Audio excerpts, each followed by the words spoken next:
May 17th, 1966. On this beautiful spring day, there is a commotion on the streets of downtown Manhattan when Joe Bonanno suddenly appeared at the courthouse at Foley Square, a year and a half after suddenly disappearing, claiming that he had been kidnapped and held captive that entire time. On October 15th, 1964, he was scheduled to appear in front of a grand jury to testify in connection to being the boss of one of New York City's 5 mafia families. But the night before, according to his lawyers who were with him, he was abducted by 2 men and thrown into a car, with the hoodlums firing a warning shot to make the lawyers back away. However, the police were unable to find any evidence that this had happened.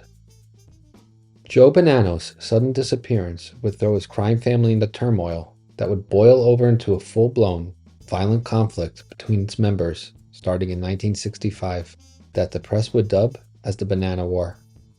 Here is how this chapter of Mafia history played out.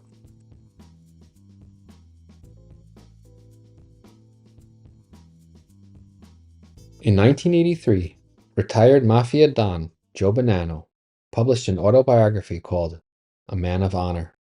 But to those that knew him in the criminal world and law enforcement, he was a treacherous and ambitious man who had no problem stabbing others in the back if it benefited him. During the 1930s Castellammarese War, he was a soldier working under his mentor boss, Salvatore Maranzano. After winning the war, Maranzano declared himself to be the boss of bosses of the underworld. On September 10, 1931, he was murdered in his office by men pretending to be IRS agents in a conspiracy orchestrated by Charles Lucky Luciano. The biggest beneficiary in the Castellammarese family from Maranzano's demise was the 26-year-old Bonanno, who saw himself propelled into his former mentor's leadership role. Bonanno claims to have been unaware of Luciano's conspiracy, and that his election as the new boss was because the rest of the family thought they were going to be going to war again. But others believe that he was most likely in on the plot, given how other Maranzano loyalists found themselves purged in the immediate aftermath. For 30 years, Bonanno ruled his family, and in 1962, with the death of fellow boss Joe Provaci, he was the last remaining original member on the Mafia's Commission from New York's 5 families. Now, at 58 years old, his ambitions were not tempered with age. He had expanded his family into Canada and had designs to take over California as well, despite the state having its own families. His plans were at odds with the other family heads, so he conspired with Provaci's underboss, Joe Magliocco, who had his own grievances with the commission after they denied him to become that family's new boss. They planned to murder Carlo Gambino, Tommy Lucchese, Buffalo boss Stefano Magaddino, and Los Angeles boss Frank DeSimone. It was a ballsy move, but if they could eliminate these leaders, they believed that they could consolidate the mob into one organization, with Bonanno on top and Magliocco as his second in command. Magliocco assigned the Gambino and Lucchese hits to one of his most trusted captains, Joe Colombo. With Colombo in on the plot, the younger and also ambitious man saw it as a plan that would destabilize Cosa Nostra. Instead, he went to the commission and informed them of the conspiracy. Bonanno and Magliocco were summoned by the commission to answer for their crimes. Magliocco arrived and confessed everything, while Bonanno fled to Montreal to lay low, where he had a crew operating in that city.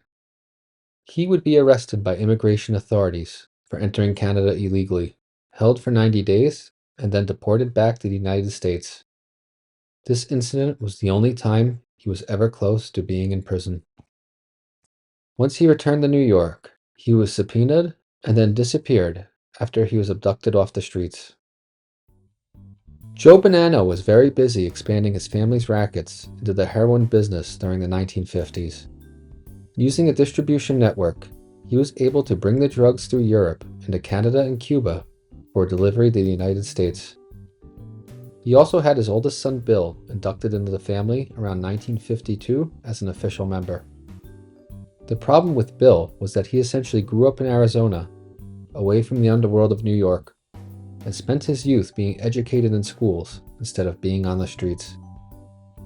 However, the rank and file tolerated this nepotism, but a few years later, he promoted his son to the upper management as the family's consigliere in February 1964, which angered many long-term members who felt snubbed.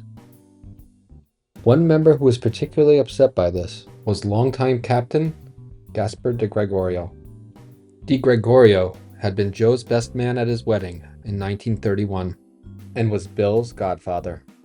He was also with Bonanno at Appalachia and was arrested with Joe's driver's license in his pockets while his boss fled into the woods in alligator shoes to avoid capture. So when Joe disappeared in 1964, he put his son in charge during his absence. But Bill was not a strong leader, and many suspected that he was in secret contact with his dad, who was really calling the shots. In late 1964 or January 1965, the commission ruled to remove Bonanno as the head of his family and replace him with Gaspar de Gregorio. Tensions began to brew between two factions, each loyal to the other man. We know that Bonanno reached out to Captain Frank Mari around this time to try and sway him to his side, claiming that when they win, the entire world would be theirs. Mari thought it was futile to side with Bonanno against the rest of the mob, and he joined the De Gregorio faction. Carmine Galante was in prison during this period, so we're not sure which side he would have supported because he could not participate. But he was Mari's mentor and sponsored his induction into the mob a decade earlier. So it's very possible that he was leaning towards the De Gregorio camp. The first casualty of the war might have been Bonanno's soldier, Carlo Cimari, on October 21, 1964, when he was shot to death outside of his home. Shortly after that, the factions went to the mattresses, meaning they were at war and hiding out at various apartments and houses in the New York City area to avoid being ambushed in their homes or businesses. Needless to say, the financial bottom lines of a lot of guys started to suffer, causing this conflict to become very unpopular quickly among the soldiers fighting it. Many also did not like the idea of killing their friends in order to satisfy a dispute between two bosses that couldn't really care about them either. According to Bonanno, he was kidnapped by his cousin, Buffalo family boss, Stefano Magaddino, where he was held on a farm for a month and a half. In December of 1964, he says that he was released and driven to El Paso, Texas, where he parted ways with his cousin's men. From there, he went to Tucson and hid out in his house, somehow evading law enforcement surveillance. In December of that year, he got a message out to his son Bill, claiming that he was safe. At the beginning of 1965, Bonanno grew a beard and returned back to Brooklyn. If he ventured out, he put on a disguise so that he could be undetected. In his own words, he felt like Ulysses returning home to the island of Ithaca, disguised as an old beggar. He remained in hiding and communicated to his loyalists through Capo regime Joe Notaro. He was also in contact with his underboss, Johnny Morales. On February 10, 1965, De Gregorio soldier Joe Badalamenti is shot to death in the Bay Ridge section of Brooklyn. It's not clear if there were more casualties that year, as men could have been killed and their bodies buried. But the rest of 1965 was fairly quiet, and this period was more of a civil disturbance instead of a war. There was even one incident where Johnny Morales, Bill Bonanno, and another unnamed member entered a bar and saw De Gregorio inside. Morales wanted to kill him on the spot, but Bill Bonanno delayed him from doing so, and De Gregorio was able to slip away. Bill was reluctant to kill his own godfather, and his lack of action caused a further loss of confidence in his leadership ability among the remaining loyalists. Sometime, either at the end of 1965 or early in 1966, De Gregorio reached out to Bill Bonanno about having a meeting so they could negotiate an end to the conflict. On January 28, 1966, Bill Bonanno and some of his crew approached a house on Trotman Street in Brooklyn for this meeting, and they were shot at when they got near the building. They managed to flee without anyone being killed or wounded, but it was clear to Joe Bonanno that the longer he remained in hiding, the more his power was slipping. 5 months later, a clean-shaven Bonanno re-emerged at the courthouse with the story that he had been kidnapped, though at the time, he denied knowing who was behind it. But FBI wiretaps of other families revealed that no one discussed a kidnapping plot, with many mobsters believing that Joe orchestrated his own disappearance.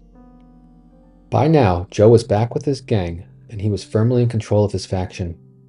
He was greatly feared among other mobsters because of the reputation he earned during the Castellammarese War as a deadly fighter. He spent the remainder of that year consolidating his control in order to pursue a new offensive. During this year, Di Gregorio is wounded by machine gun fire, and shortly after suffers a heart attack that he survived. However, the commission, both disappointed with Joe Bonanno's public return and angered at Di Gregorio's inability to consolidate control, makes the decision to remove their backing of him becoming the next boss. He is forced into retirement and is replaced by Paul Sayaka. Years later, in his autobiography, Bonanno referred to Sayaka as a nobody and a half person, meaning that he only shows half his intentions, depending on the situation. A more modern description of this would be for Bonanno to call him two-faced. On March 17, 1967, Genovese family captain John Biello is murdered in Miami. It's suspected that this hit was sanctioned by Bonanno, who blamed the capo for being involved in helping Joe Colombo inform the commission about his assassination attempt. There is no evidence of the Genovese family retaliating or becoming involved in the war beyond the commission's support of Sayaka. Around this time, Tommy Lucchese's health was failing and he died that July, while Carlo Gambino appeared to have his own pressing issues. Besides backing Sayaka as the Bonanno family's new boss, all of the other families stayed out of the conflict. Although Joe Colombo did try to capitalize by taking over some of their territory. On October 25, 1967, Bonanno loyalists Vince Cassesi and Vince Garofalo are shot in front of a Brooklyn bakery. Garofalo's older brother Frank was close to Bonanno and was integral in the Bonanno family's racket of importing heroin into the country. 2 weeks later, on November 10th, Gaetano Angelo, James Telleri, and Frank Telleri are killed by machine gun fire in the Cypress Garden restaurant at Ridgewood in Queens. This was the first mob hit since the 1930s to use this weapon. All three men were Sayaka supporters. In February of 1968, Joe Bonanno has a heart attack and survives. This was his third one, with the previous two occurring in the 1950s. March 4th, 1968, Sayaka's underboss, Skinny Pete Crociata, is shot while getting out of his car on a Manhattan corner. He survives and decides to retire from the life. 1 week later, on March 11th, Bill Bonanno's bodyguard, Big Hank Perrone, is gunned down and killed while buying cigarettes in Brooklyn. Sayaka soldier Bruno Consolo is shot to death on April 1st after a court appearance related to the Trotman Street shooting. It is speculated that Sayaka's camp performed the hit out of a suspicion that he was planning to switch sides. On April 5th, Bonanno camp associate Billy Gonzalez is killed when returning to his Bronx apartment after a night out. Bonanno retaliates on April 17th by murdering Frank Crociata, the brother of Skinny Pete. As he was recovering from his heart attack that spring in Tucson, Joe Bonanno decided that he had enough of the mob life. Although he would go on living until 2002, he must have felt his own mortality and decided that retirement didn't seem so bad. He also must have realized that his son Bill, whom he loved very much, was not capable of being the ruthless Machiavellian that his father was. Bonanno made peace with that by the time he wrote his autobiography, when he said that he was proud of his son for not killing Gaspar di Gregorio when he saw him at that bar in 1964, because he followed his conscience. A truce was brokered with the Commission that allowed the Bonanno father and son to retire peacefully to the West in exchange for giving up the Cosa Nostra life, while also agreeing to never return to New York under the penalty of death. Bonanno claims that a 3-person commission was set up to determine the next boss, while others say that the commission handpicked their successor. Either way, Paul Sciacca was proclaimed the new leader of the Bonanno family. About 16 made men loyal to Bonanno also left New York to follow their boss out west. Most of these men were older, and it's not believed that they or Bonanno had established a criminal empire in those parts. But with Bonanno gone and defeated, the killing was not over yet.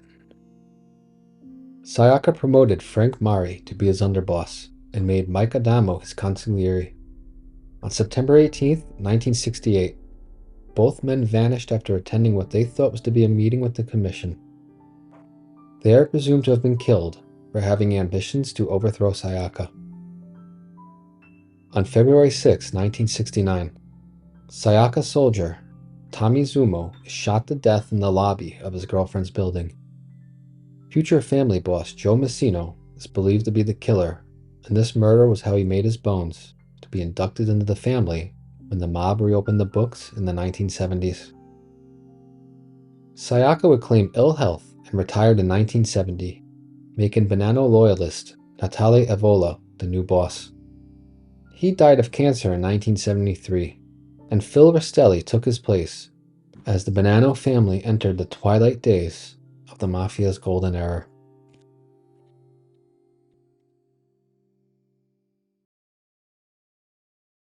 During the Bonanno family's civil war that was fought between 1964 and 1968, recently declassified FBI documents reveal that they were well informed of which soldiers were on each side, who was leading the opposition to Joe Bonanno, and even how negotiations between the two factions were progressing. Some of this intel came from phone wiretaps and listening devices planted in well-known mob hangouts, but they also had an informant in the family's upper management, whose identity is still redacted, with many speculating that the rat was none other than Bill Bonanno, the son of the boss who was being groomed to replace him. Here is why he is the prime suspect. In a previous video, we detailed the history of the Bonanno family civil war, which the press at the time called the Bonanno War. So if you want to learn more about this topic in depth, we urge you to check it out. The short background to understand about the informant is that they began talking around the end of 1964.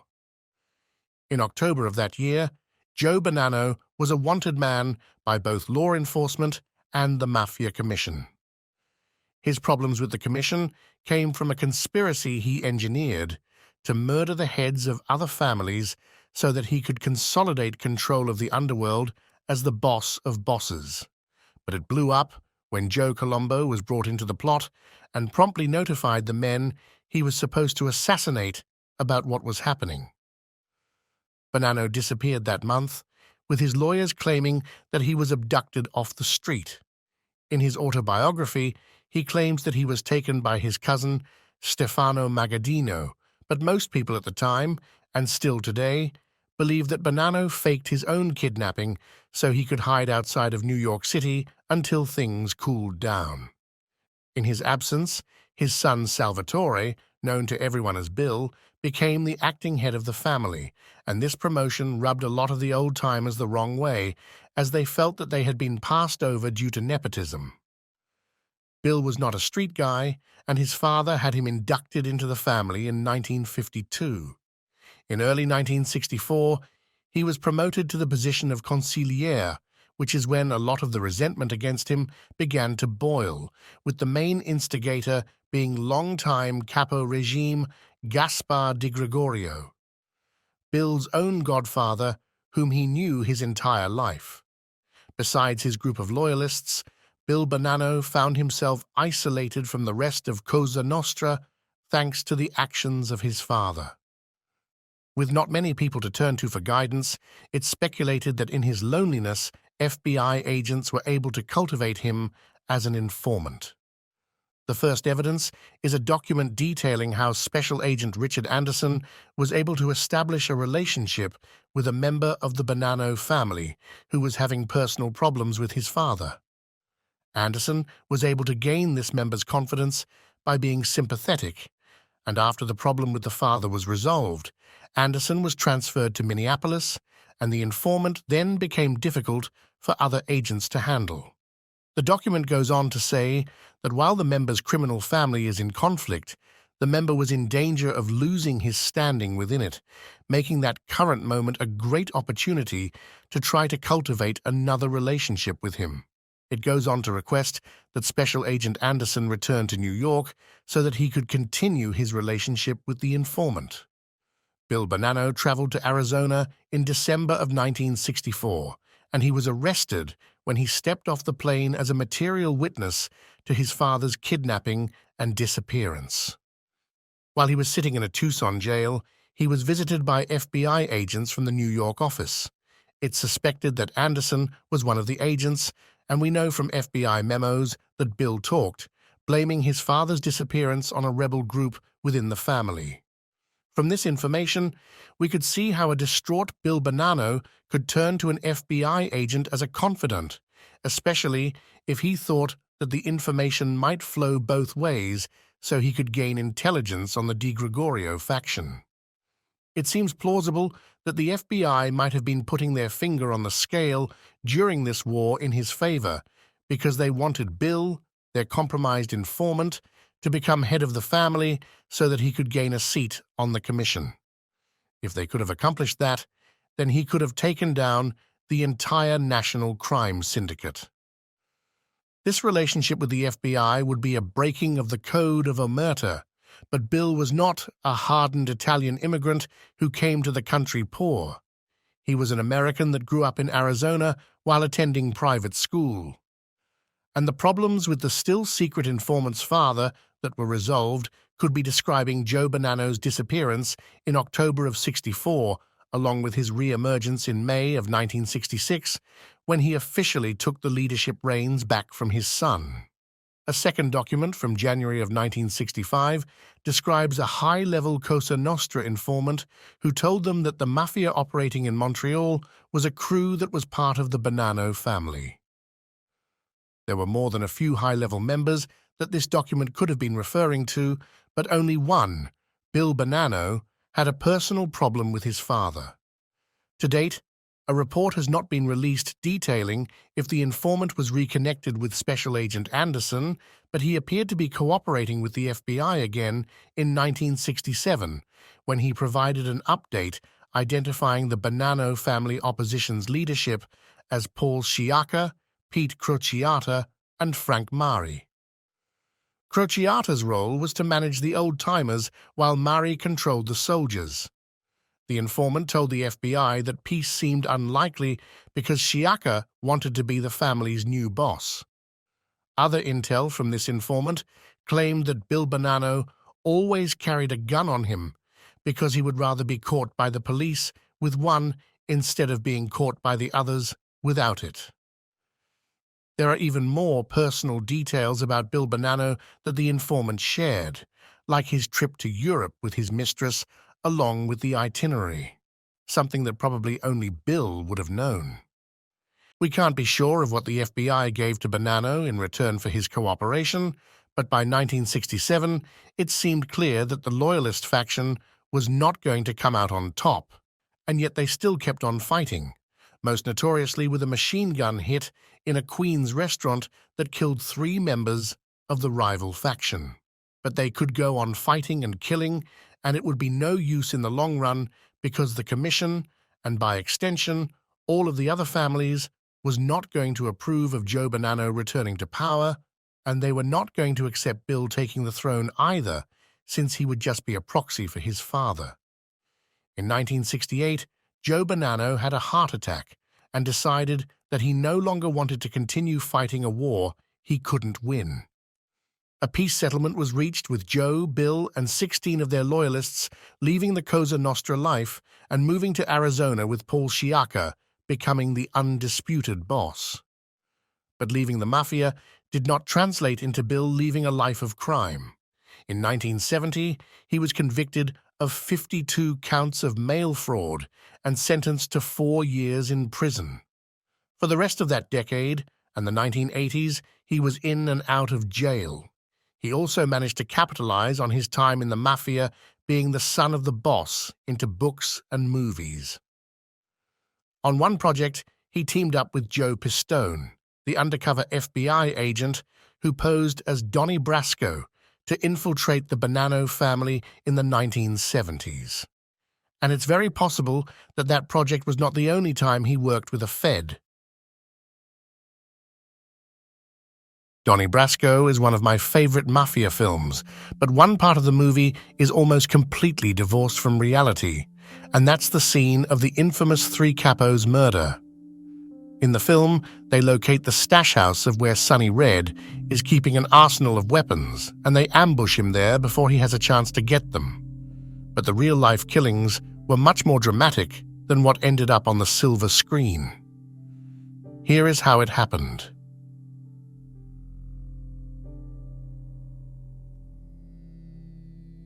While the Bonanno family civil war ended in 1968, the damage from the conflict was still lingering into the late 1970s. The family was plagued by treachery and backstabbing as greed became more important than loyalty to the family. Following Joe Bonanno's retirement, 2 men had short reigns as bosses before the title finally went to Phil Rastelli in 1973. But his position was far from secure. In 1974, Carmine Galante, who is said to have been Joe Bonanno's consigliere before going to prison in 1962 for drug trafficking, was released on parole. With his high stature in the family, he quietly bided his time for an opportunity to increase his power. That came in 1976, when Rastelli was sent to prison for 10 years on racketeering charges. With Rastelli off the streets, Galante became the acting boss and started making moves to be in the position permanently. He also began to expand the Bonanno's family market share in the heroin business, which alarmed the bosses in other families and started earning him enemies on the commission. Meanwhile, Rastelli might have been behind bars, but he was regularly kept informed of what was happening in his family through a soldier that would visit him regularly named Joe Massino. When Rastelli learned about the power that Carmine Galante was secretly amassing, he sought out permission from the commission to kill him. It's rumored that the commission also reached out to retired boss Joe Bonanno for his blessing of the murder, which he gave.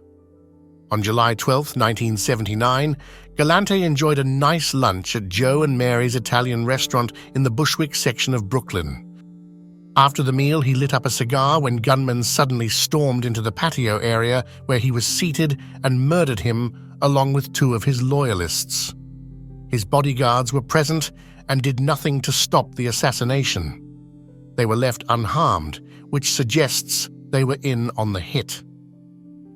With Galante now off the table, Rastelli considered himself to be the unrivaled boss of the family, despite his incarceration.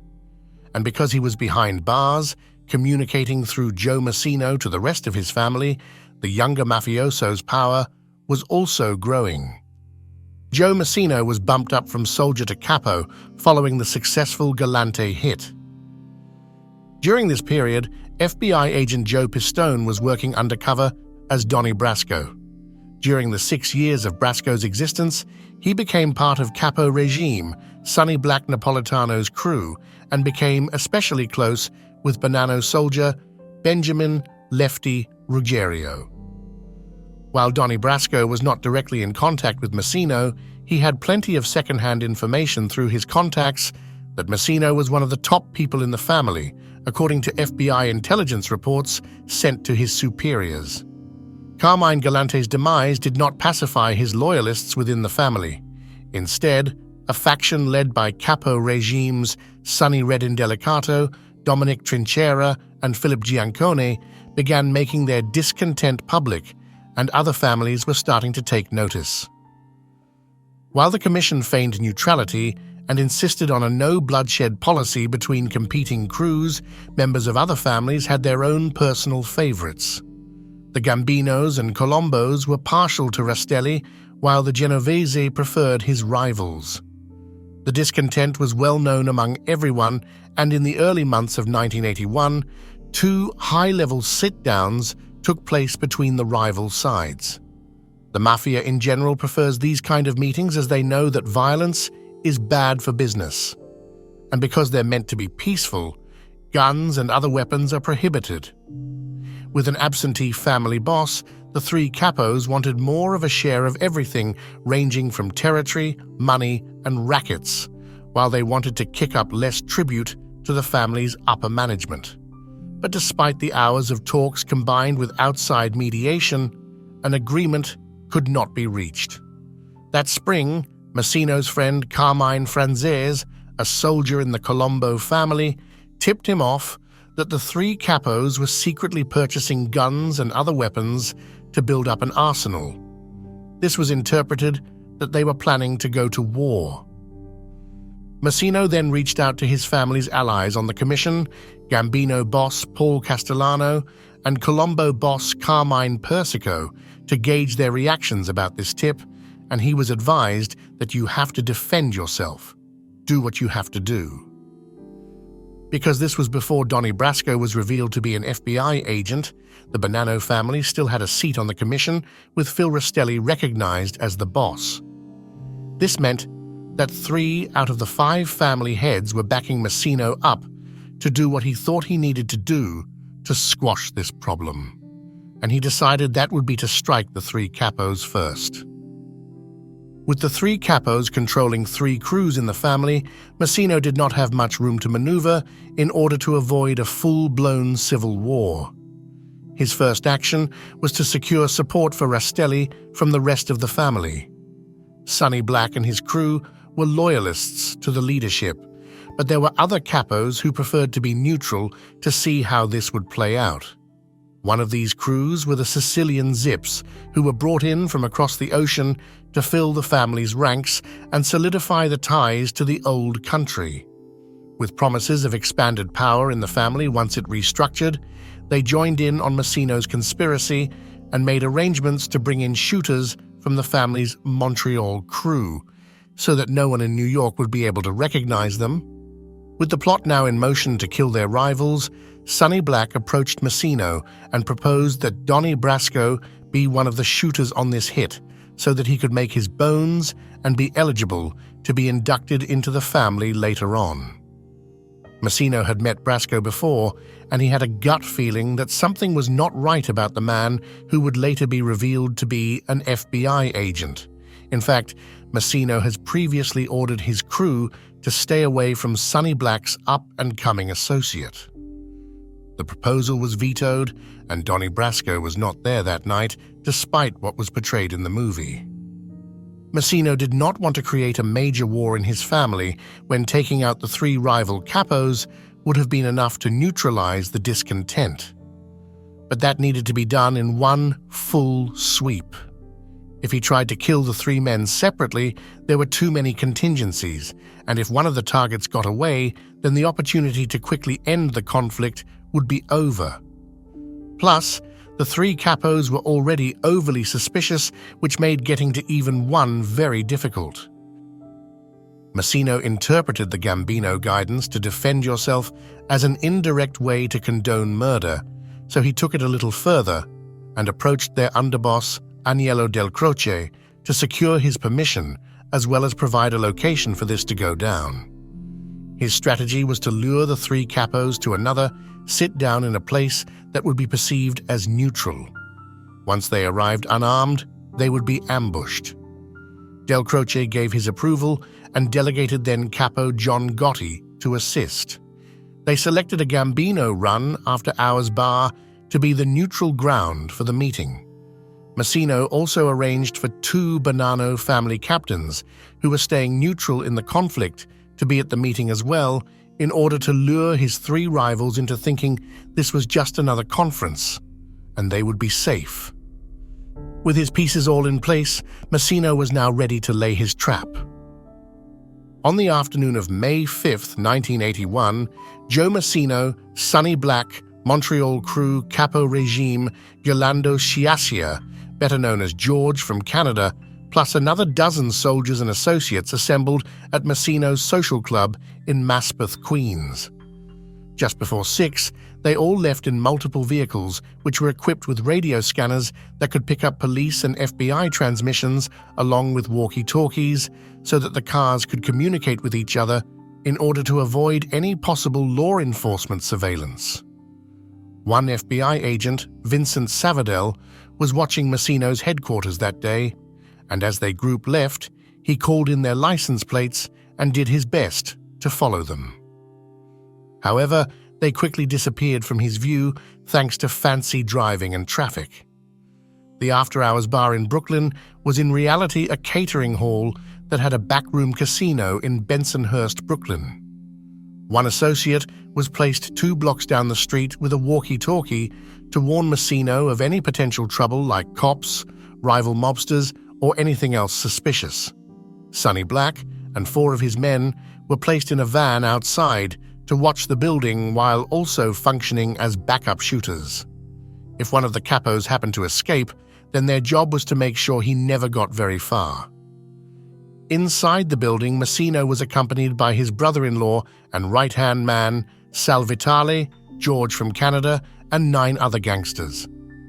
3 of the Zips from the Montreal crew were given guns. They were Vito Rizzuto, Emmanuel Raguso, and a gangster who was only known by his nickname, the Old Man. Vitale was given a Tommy gun because Massino assumed that he knew how to use it because he was in the army. It accidentally went off and shot the wall, causing Massino to scold him and say that he should only fire it if the other shooters don't kill their targets. Because the neutral capos were going to be present and were not to be hurt, the shooters were given ski masks to hide their identities.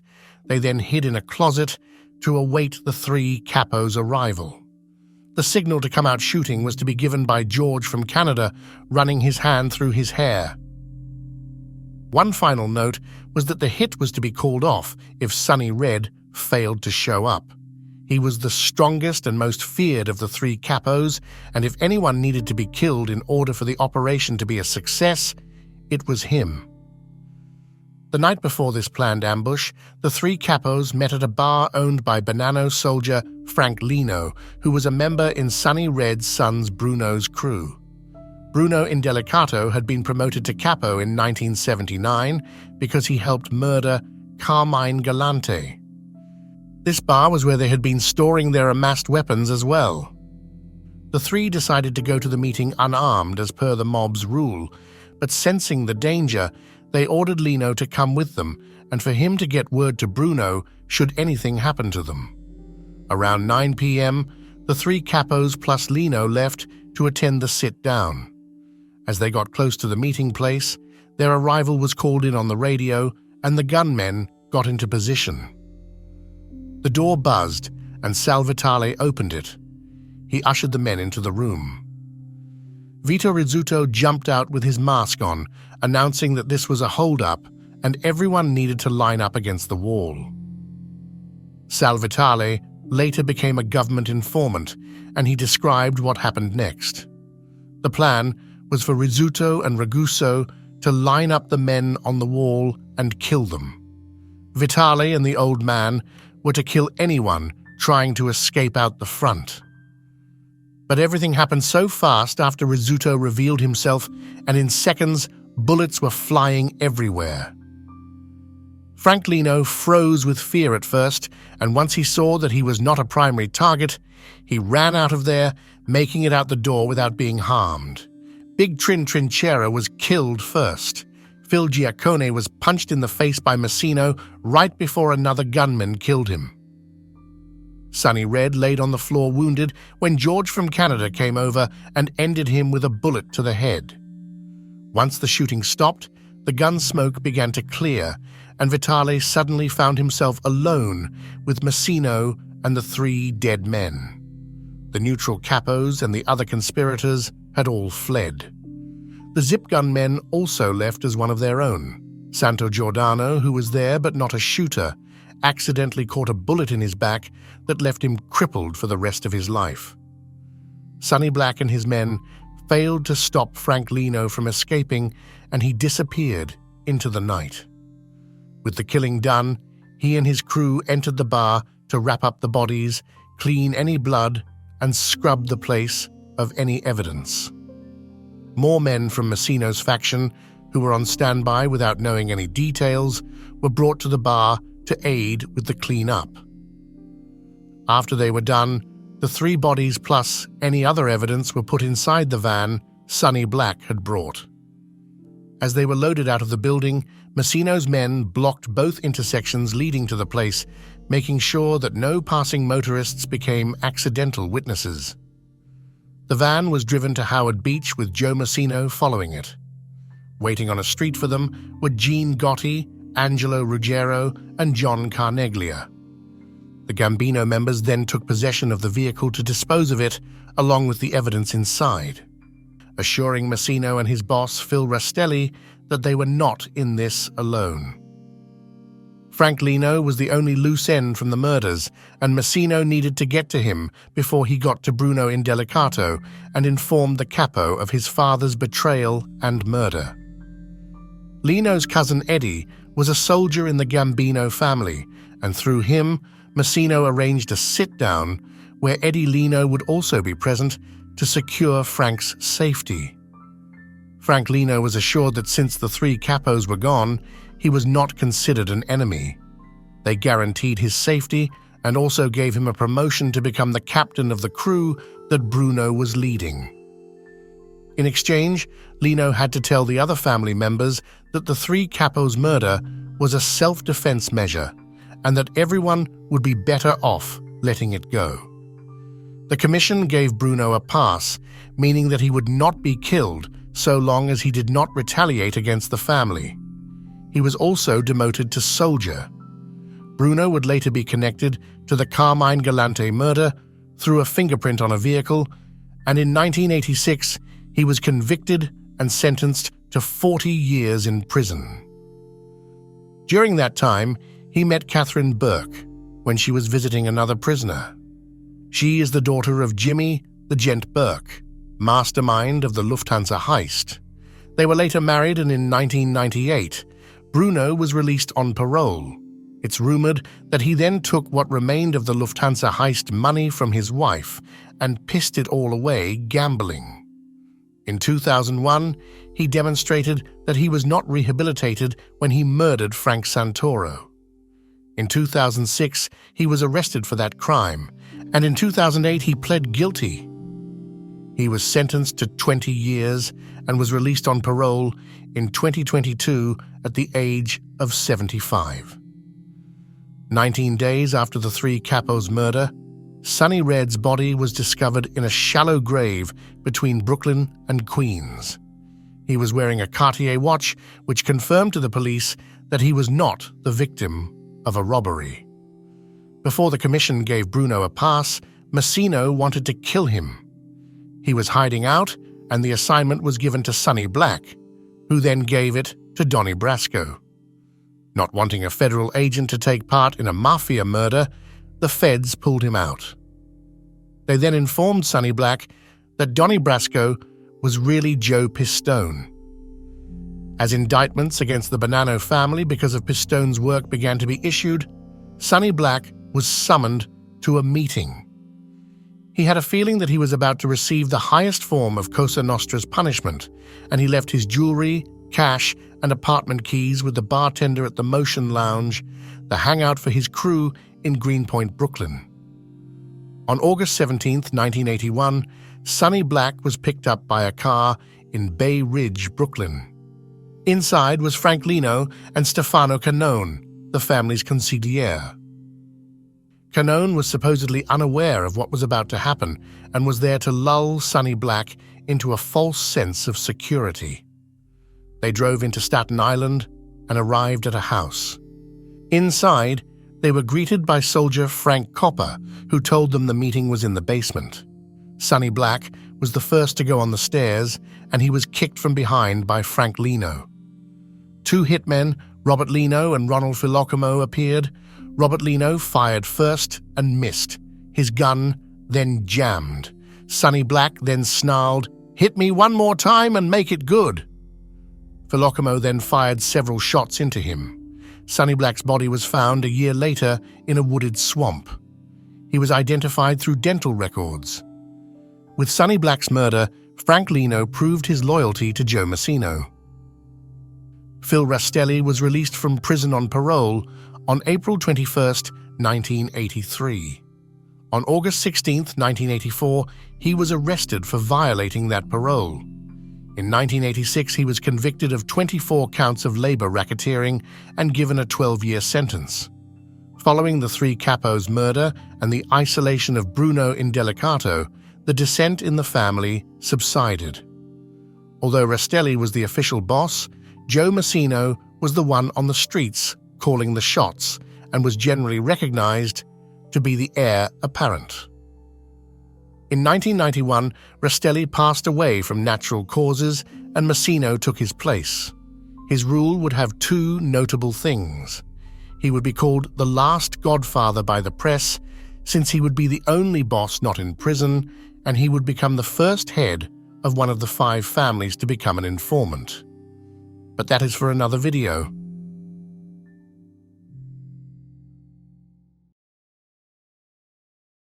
The fallout from the revelation that Donnie Brasco was in reality undercover FBI agent Joe Pistone began with the murders of Capo regime Sonny Black and soldier Anthony Mira.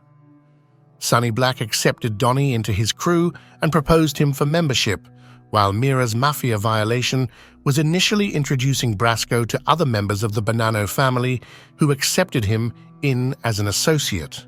Bonanno family soldier Benjamin Lefty Ruggiero was also marked for death, but the FBI arrested him before that could happen. But shortly after these retaliatory murders, the federal government would strike, and Joe Massino would be in their crosshairs for the conspiracy to murder the 3 Capos in 1981. This was the first time he would be the subject of a major investigation, but it would not be his last, and by the time the feds finally got him, the Bonanno family was almost destroyed because he would become the first head of the 5 families to become a government informant.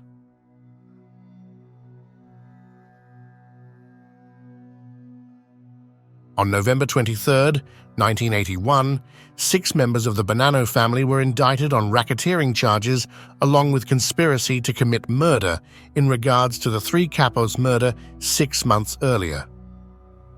One of the men charged was the missing Sonny Black Napolitano, who was dead and buried near a Staten Island swamp. In March of 1982, Massino learned that he was about to also be charged with conspiracy to murder, and he decided to go on the lam.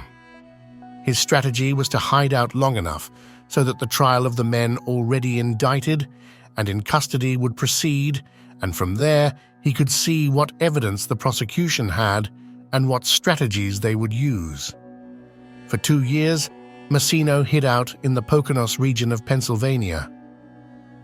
With the family's official boss, Phil Rastelli, still in prison, Massino was the family's acting boss, and while he was in hiding, his proxy was Salvatore, who he would regularly communicate with through payphones. They had a schedule where Vitale would be at different payphones at different times of the day, where Massino would call him, get reports on the day-to-day business, and then relay his decisions. Salvatore was the younger brother of Massino's wife, Josephine. Joe and Josephine had been a couple since they were teenagers, with Massino taking the younger Vitale under his wing. Salvatore, known by his nickname Handsome Sal, once worked as a corrections officer in Queens and should have been ineligible for Cosa Nostra membership.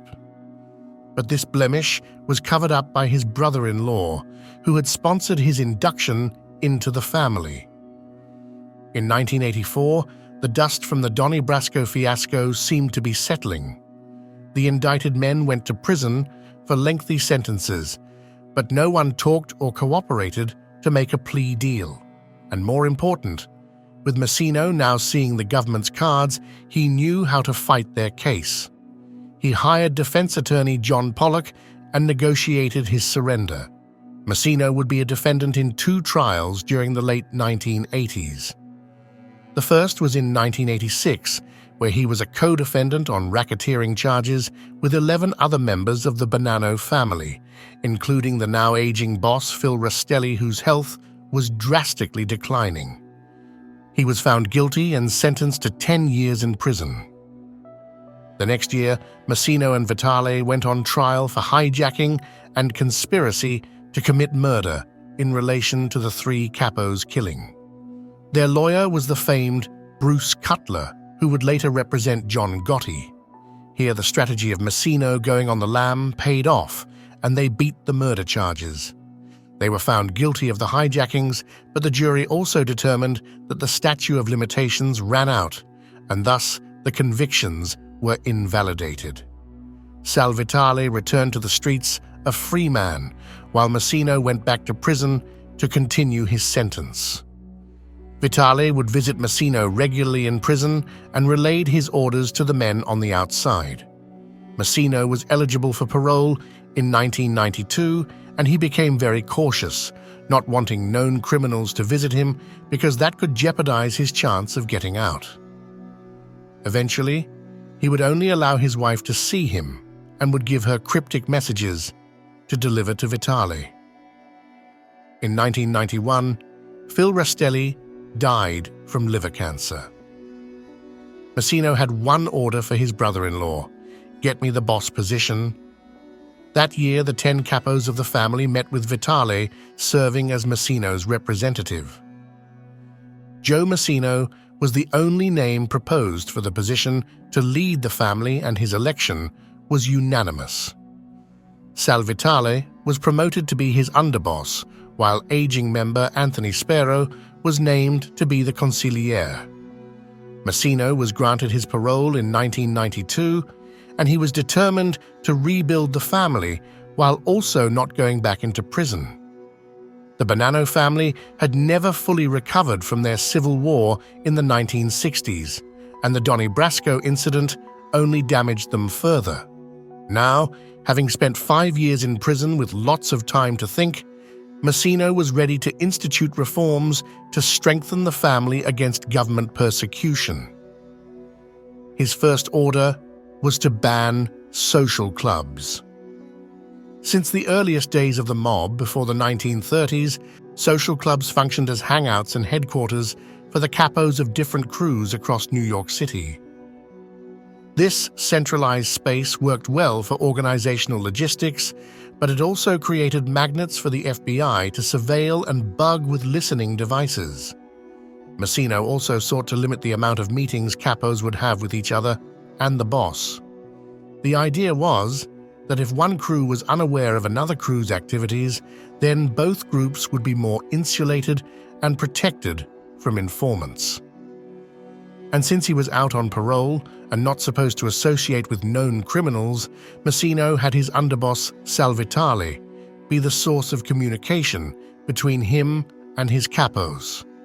Massino, a man who had 2 daughters, declared that members should have their sons brought into the family as well. This way, members would be less likely to turn into informants against their fathers or children. And finally, he forbid his members from saying his name out loud so that nothing incriminating about him could be heard during surveillance. Instead, members were to pull their ear when referring to the boss. And these rules, for the most part, worked. Massino was able to replenish the family's ranks and their rackets, which made him and everyone else at the top incredibly wealthy. But America and the world were rapidly changing in the 1990s thanks to computers and the internet. Hijacking was becoming high risk and low reward compared to some of the newer ventures out there. As seen in the second season of The Sopranos, the mob infiltrated Wall Street and set up boiler rooms. These were companies that would pump up penny stocks to potential investors and then dump them when the price rose, leaving the remaining shares close to worthless. These schemes made Copper, and by extension Massino, a lot of money, and it brought the two closer. But the good times would not last forever, and in the year 2000, he was indicted for stock fraud. In 2002, he was sentenced to 7 years, and during that time, he learned something about himself. He really hated being in prison. When the FBI saw that their old investigation tactics were not working with Joe Massino and his crime family, they turned to an old play from the Al Capone days. They would comb his financial records with forensic accountants. FBI agents Jeffrey Salet and Kimberly McCaffrey, both accountants before joining the Bureau, were brought onto the team that was exclusively investigating the Bonanno family. One of the first things they looked at was Joe Massino's tax returns. Every year, he seemed to win money from the lottery. Although it was never proven, it was suspected that the Bonanno family would intercept lottery winners as they were claiming their tickets, and they would buy them in cash and then give them to their boss. The lucky legitimate winners would then have their prize money tax-free. Salet and McCaffrey worked on the premise that banking records could not be altered once they were made, and after a few months, they zeroed in on underboss Salvatore, who was now based on Long Island. He had a pattern of structuring his banking so that every amount would be under $10,000 and exempt from government reporting. A further investigation revealed that he had essentially taken over the branch, using the conference room to conduct mob business that included beating up people late on their loan shark payments. In 2001, Vitali and 6 others were arrested and indicted on 35 counts of racketeering.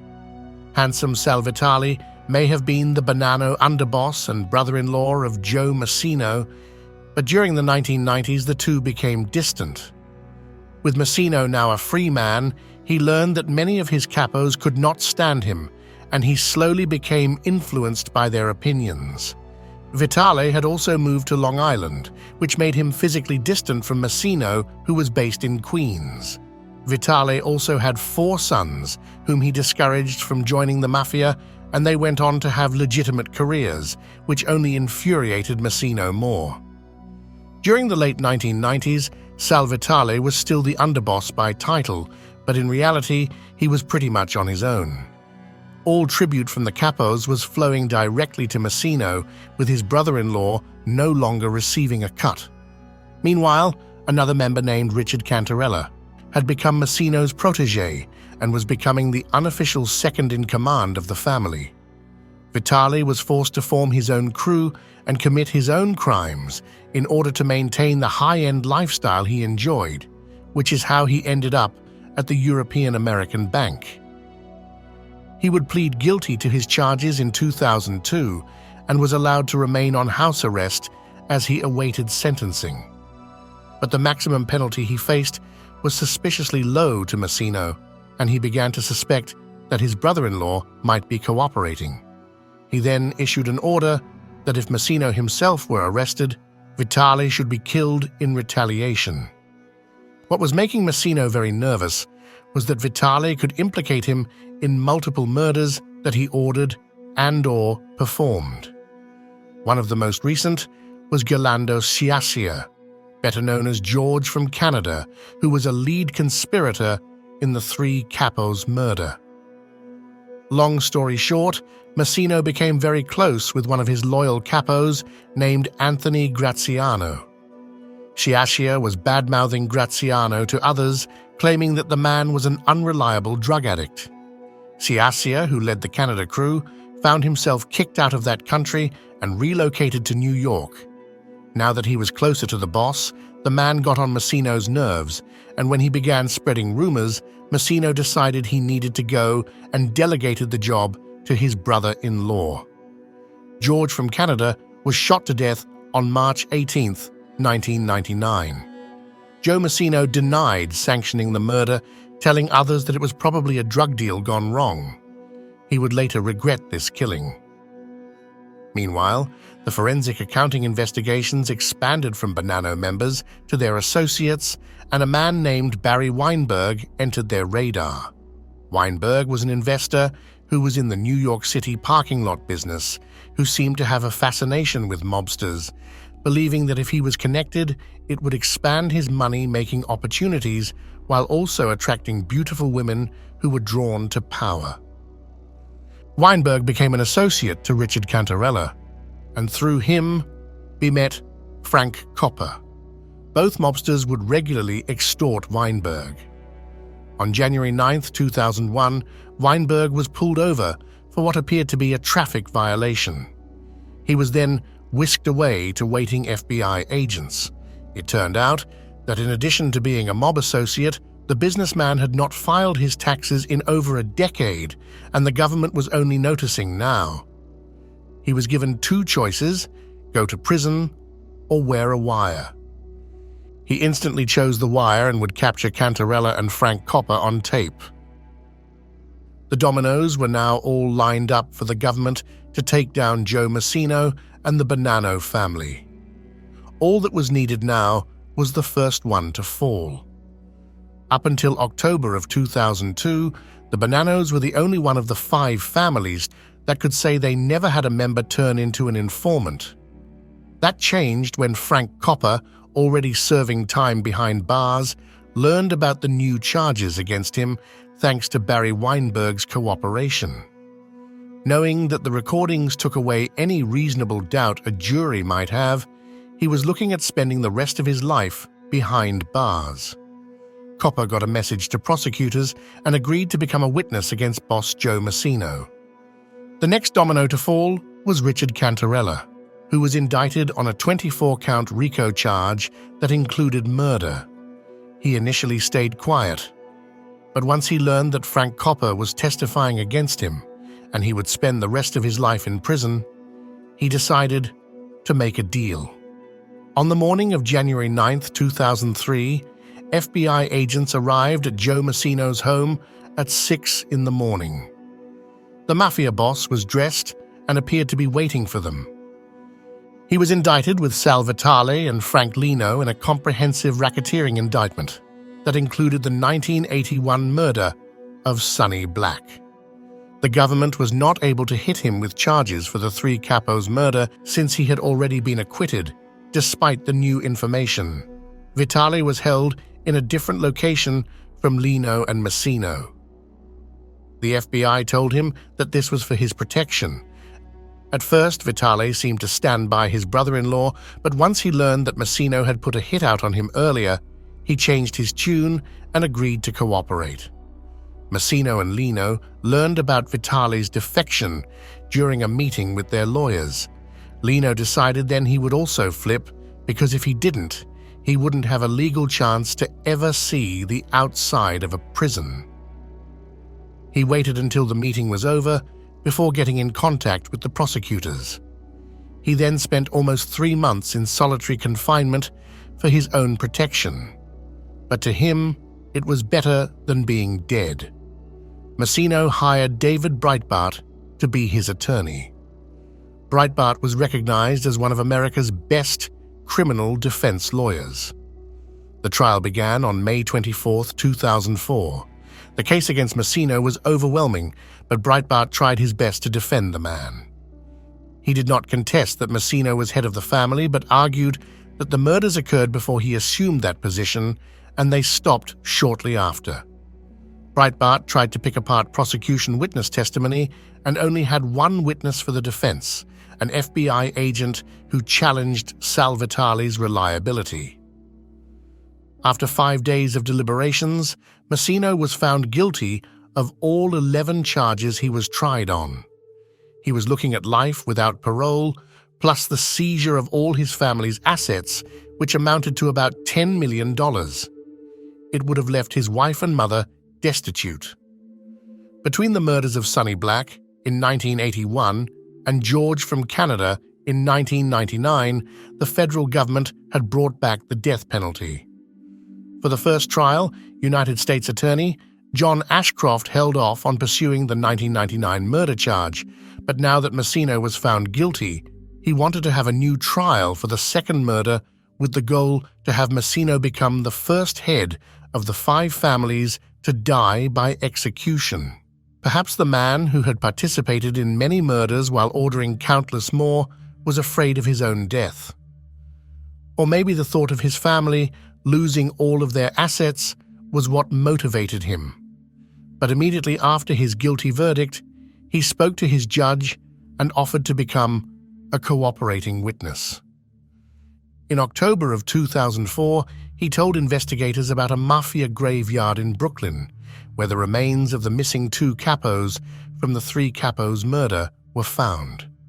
Sonny Red's body was found 23 years earlier near the same spot. He also agreed to wear a wire when meeting with the Bonanno family's new acting boss, Vinnie Gorgeous Basciano, who was arrested in November.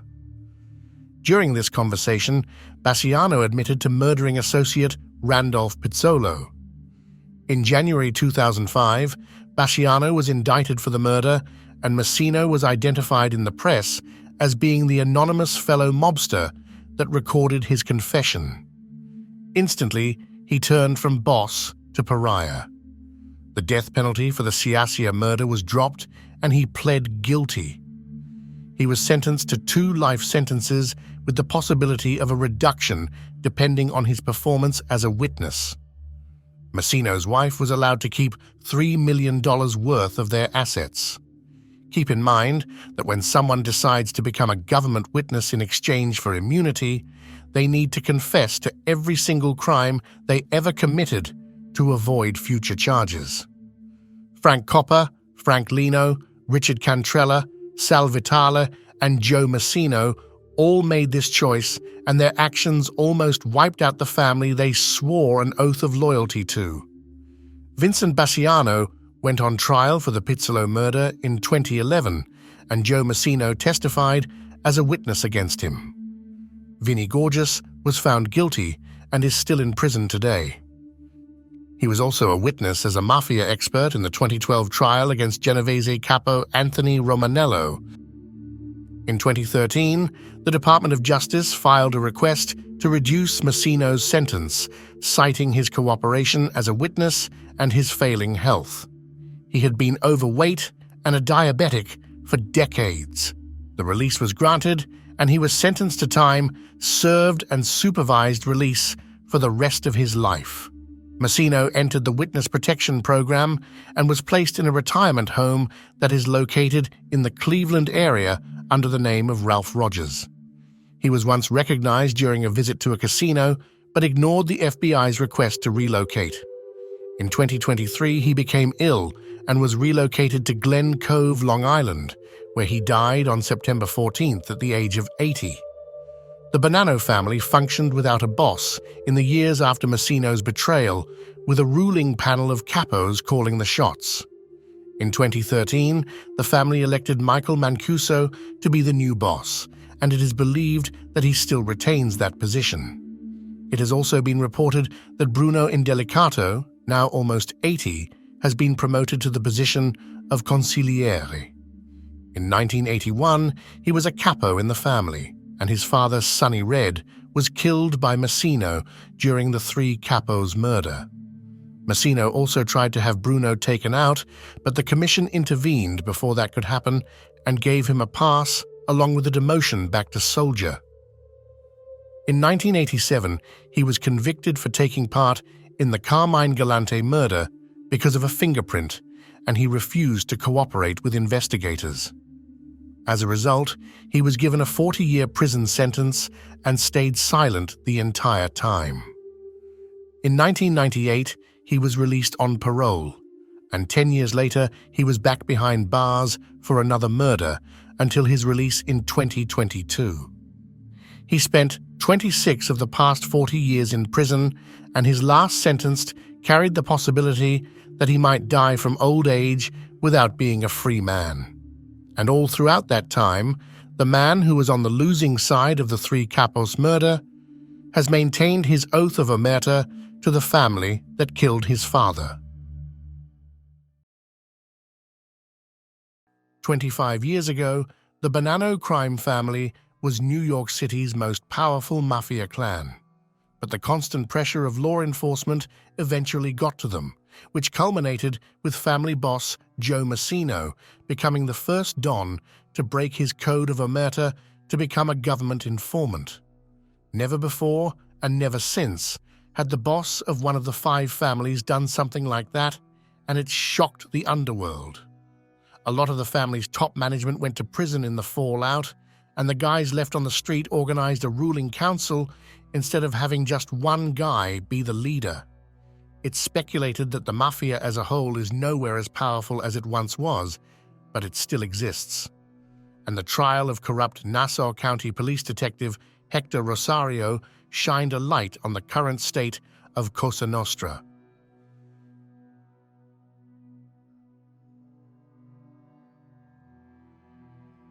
While we associate the five families with New York City, they also have extensive territories in the suburbs. Long Island, where most towns are less than an hour's drive from Manhattan, is important financially to organized crime, with the families having their own specific suburban crews. One of their biggest moneymakers in these parts is gambling, with bookies and illegal parlors providing this service. Although each mafia family is its own organization, they loosely cooperate with each other as a syndicate because the senior leadership views violent conflicts as bad for business and a magnet for law enforcement. Ever since the destructive Castellammarese War of the 1930s, major mafia fights have been contained to factions within individual families like the Colombo Wars and the Bonanno War. For a long time, the Genovese and Bonanno families stayed away from each other.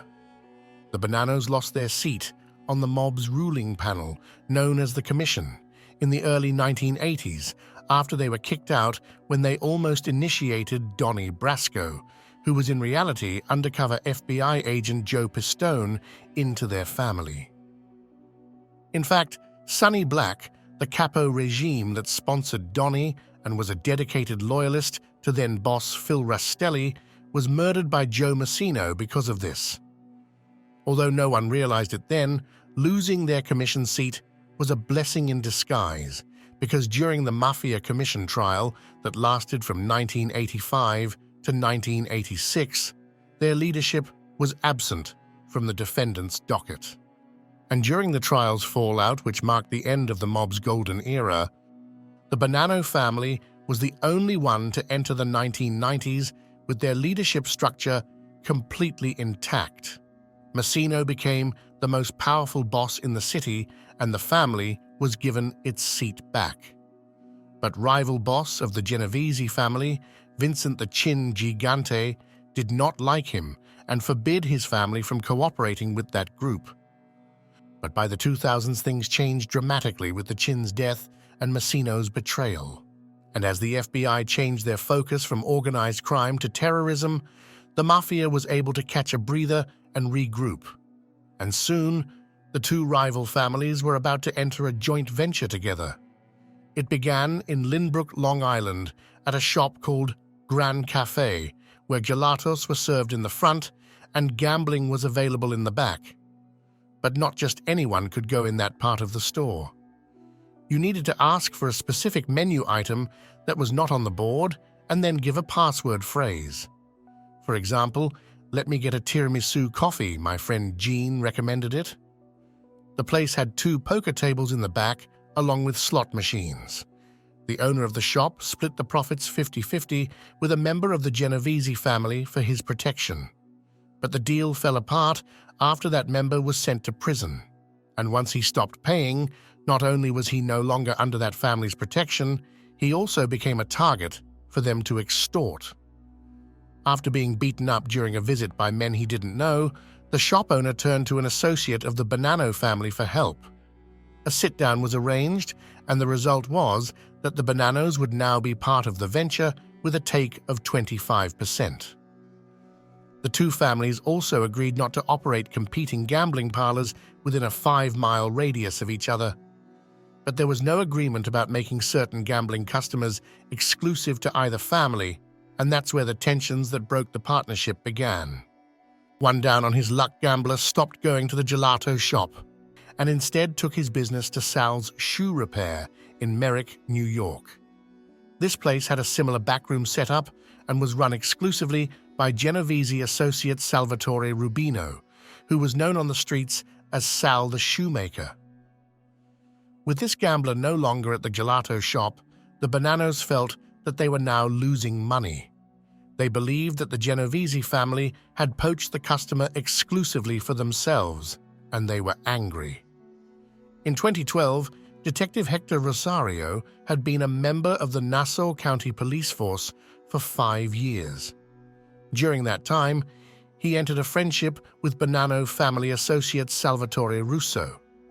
Russo also operated gambling parlors, and during that time he cultivated Detective Rosario into working for him in exchange for a $1,500 a week retainer. Rosario's main task was to provide tips to the Bonanno criminals about investigations while also deflecting his co-workers from looking into his new associates. Detective Rosario also became acquainted with Bonanno family soldier Damiano Zumo. Zumo testified that Rosario once warned him that he was under investigation and should avoid using his phone. Zumo also said that he considered Rosario to be a street guy. With their business dispute having no end in sight, Salvatore Russo decided that he would shut down Sal's shoe repair in order to gain his customers back. So he had his friend, Detective Rosario, bust into the back room and stage a gambling raid to scare them into closing.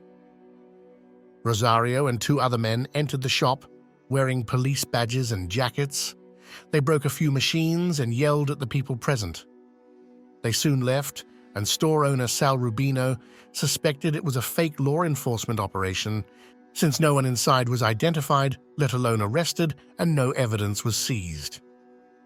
Shortly after this, Rosario was later directed to repeat this operation at a coffee shop in Valley Stream that had a gambling den controlled by the Gambino family because it was 1 mile away from a Bonanno-operated spot called the Soccer Club.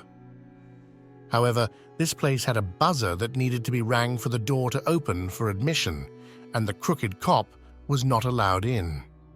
As the years went on, so did Rosario's arrangement with the Bonanno family, though it doesn't seem like there were any more fake raids. There were a few real ones, however, which were only directed at operations that the Bonanno family considered to be rivals. But things turned against Detective Rosario after Bonanno member Damiano Zumo and associate Salvatore Russo were arrested in 2017 for drug trafficking, after they were caught with $40,000 worth of cocaine in a Manhattan gelato shop. Both men agreed to cooperate with the FBI. Russo once called himself a close friend of Rosario, but that did not stop him from giving up his detective buddy to law enforcement for the hope of receiving a lighter sentence after pleading guilty for the coke. At this point, Rosario was not on anyone's radar for corruption, and the FBI was not looking into the gambling dens. But as they learned more from Rosario's so-called friends, they decided to take a closer look at him. In 2020, the feds interviewed him under the pretense that they were conducting an investigation of Bonanno and Genovese family activity in New York suburbs. Detective Rosario told them that he knew of no illegal gambling activity by either group.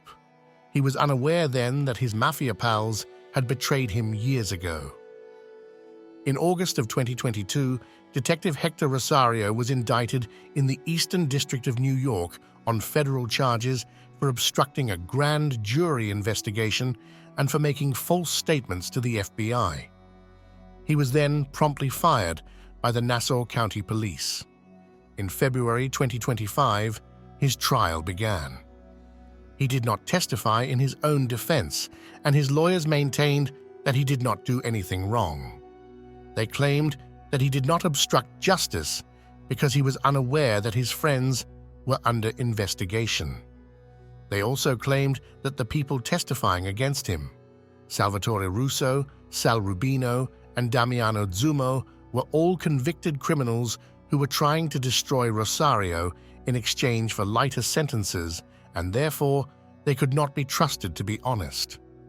But prosecutors had secretly recorded conversations to collaborate the allegations of corruption. The trial lasted a total of 7 days, and the jury deliberated for another 2. Rosario was found not guilty of the obstruction of justice charge, which carried a penalty of up to 20 years. But he was found guilty of lying to the FBI. As of now, he has not been sentenced, but he could spend up to 5 years behind prison should the judge decide to punish him with the maximum length. Prison is not a safe place for anyone, but it is extremely dangerous for ex-cops convicted of corruption. While the Bonanno family might protect him, they shouldn't be counted on, given that it was their member who gave Rosario up in an unrelated case. He will most likely be kept in protective custody, which would isolate him from the general population of the prison. Detective Hector Rosario's story reflects the decline of Cosa Nostra's power.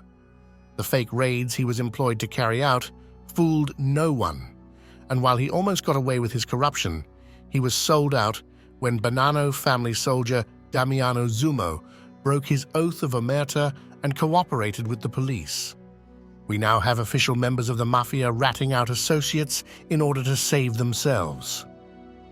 It's a far cry from how they used to operate in the old days as a closed community that the public and law enforcement knew little about. The Italian-American mafia might not be dead, but it's easy to believe that it is in the process of dying. The Castellammarese War was the climatic event that transformed Italian immigrant street gangs into the national crime syndicate. In a sense, its tale tells the familiar story of the American experience, where a first generation comes to the country as poor adults, trying to carve a place for themselves in society, while their children become Americanized and integrate deeply into the system. But for the Mafia, their system is organized crime, and the story of how a group of poor Italian immigrants created an immensely wealthy criminal empire was a 40-year process. Join us as we explore how the Italian-American Mafia came into being. But before we begin, please like this video, comment on it, and make sure you subscribe.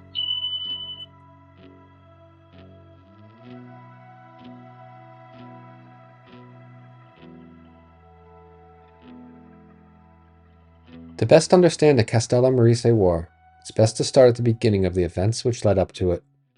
The Italian-American Mafia found its initial roots in New Orleans during the late 19th century. During that time, a Sicilian immigrant named Giuseppe Morello passed through that southern city before settling in New York in 1892. He made his home in the East Harlem neighborhood, which was transforming into an Italian enclave. Morello would Americanize himself by choosing the name Peter over Giuseppe. He was born in Corleone, Sicily, and it's believed that unlike the millions of his countrymen who came to the United States in search of a better life, he was instead fleeing to avoid a murder charge. Morello had relatives that were in the Sicilian Mafia, though at this point in the 19th century, they were little more than a loosely organized group of bandits.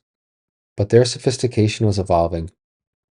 Morello had a deformed right hand, which earned him the nickname of the Clutch. If he had hoped to make an honest life with his second chance in America, his disability must have made it difficult to find legitimate work. He did try different business ventures, like farming, a factory, and a saloon, but all failed. I'm not a big fan of blaming outside circumstances as the reason for why a person chooses to become bad, but it did seem like crime was the only thing he was really good at. Perhaps it's because he had a unique personality that made him smart, cunning, ruthless, and cruel. Being born in 1867 meant that he was 25 when he crossed the ocean to avoid a stiff prison sentence. It also meant that he spent his life, up to this point, surrounded by the Mafia. His father died when he was 5 years old, and his mother remarried to a mafioso named Bernardo Terranova. This gave him a home education to the skills he would need to dominate the New York underworld, which he was going to create. After his first years of failure in the law-abiding world, his entire family crossed the ocean to join him. This included his wife, son, half-brothers and sisters, full sister, mother, and Mafia stepfather. By 1897, Morello and his three half-brothers formed a gang called the 107th Street Mob. This gang would grow into the Morello crime family during the first decade of the 20th century, and it would eventually splinter into three of the five families of New York. But before 1900, they were just one street gang in a city full of others. So how did Giuseppe Morello, a handicapped man who wasn't capable of making an honest living, able to dominate the world of violent thugs? He did it by being more creative and more vicious than them.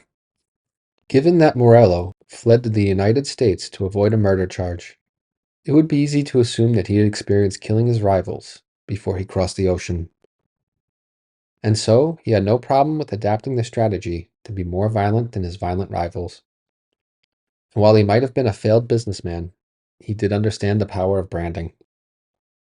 The 107th Street Gang's signature move after committing a murder was to dismember and stuff the body in a barrel. Sometimes these barrels would be buried or dumped in the ocean, but other times they were put in public places so that those who knew the goings of the criminal world would know that Morello was behind this death. While Giuseppe Morello was busy becoming the dominant force in East Harlem, to the south of him in the Little Italy neighborhood, a local crime lord named Ignazio the Wolf Lupo was consolidating his power as well. In any other story, these two powerhouses would become rivals of each other, but instead they became allies, and then family, through the marriage of Morello's half-sister to Lupo. The marriage ended up joining Morello and Lupo's gangs together to form the Morello Crime Family, with Giuseppe on the top and his brother-in-law as his underboss. Prohibition was the era that started making the mobsters filthy rich, but in 1903, the Volstead Act was still 16 years into the future. So the Morello family created what would become traditional mafia rackets in order to make money. They engaged in gambling, stealing, running numbers, running protection rackets, and running prostitution rings. They also proved themselves to be more sophisticated than other criminal organizations, as they were the first to pioneer the concept of laundering money. They established various legitimate businesses where they washed their criminal revenues to make it appear as if it was legally earned. During the 1900s, Giuseppe Morello began to be considered the boss of bosses in the New York criminal underworld due to the power and wealth he amassed. As his stature grew, so did his gang. Morello controlled East Harlem through his half-brothers, the Terranovas.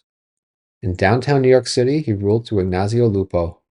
In the Bronx, his captain Gaetano Rena ran the crime rackets, while in Brooklyn and Queens, another capo, Salvatore d'Aquilo, handled the day-to-day operations. Joe Massino was another powerful member in the family at this time, and he was rising into a leadership position, though he would be arrested in 1913 for robbery and spent part of the decade in prison.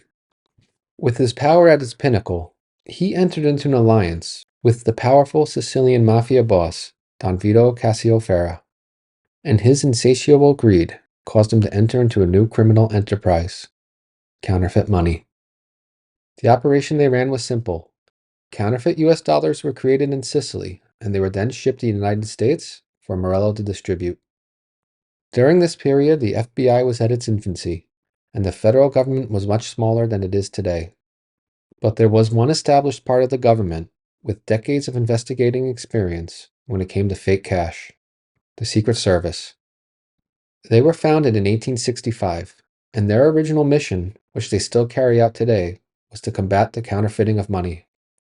It didn't take long for them to track the new influx of counterfeit bills to Morello and Lupo in Manhattan. Both were arrested and found guilty. Morello received a 25-year sentence, while Lupo was set to do a 35-year stretch. The boss of bosses was removed from the streets. In his place, his half-brother Nicholas Terranova assumed leadership. At this point, membership in the Morello family was open to only those with exclusive Sicilian descent, and other Italians were viewed as foreigners.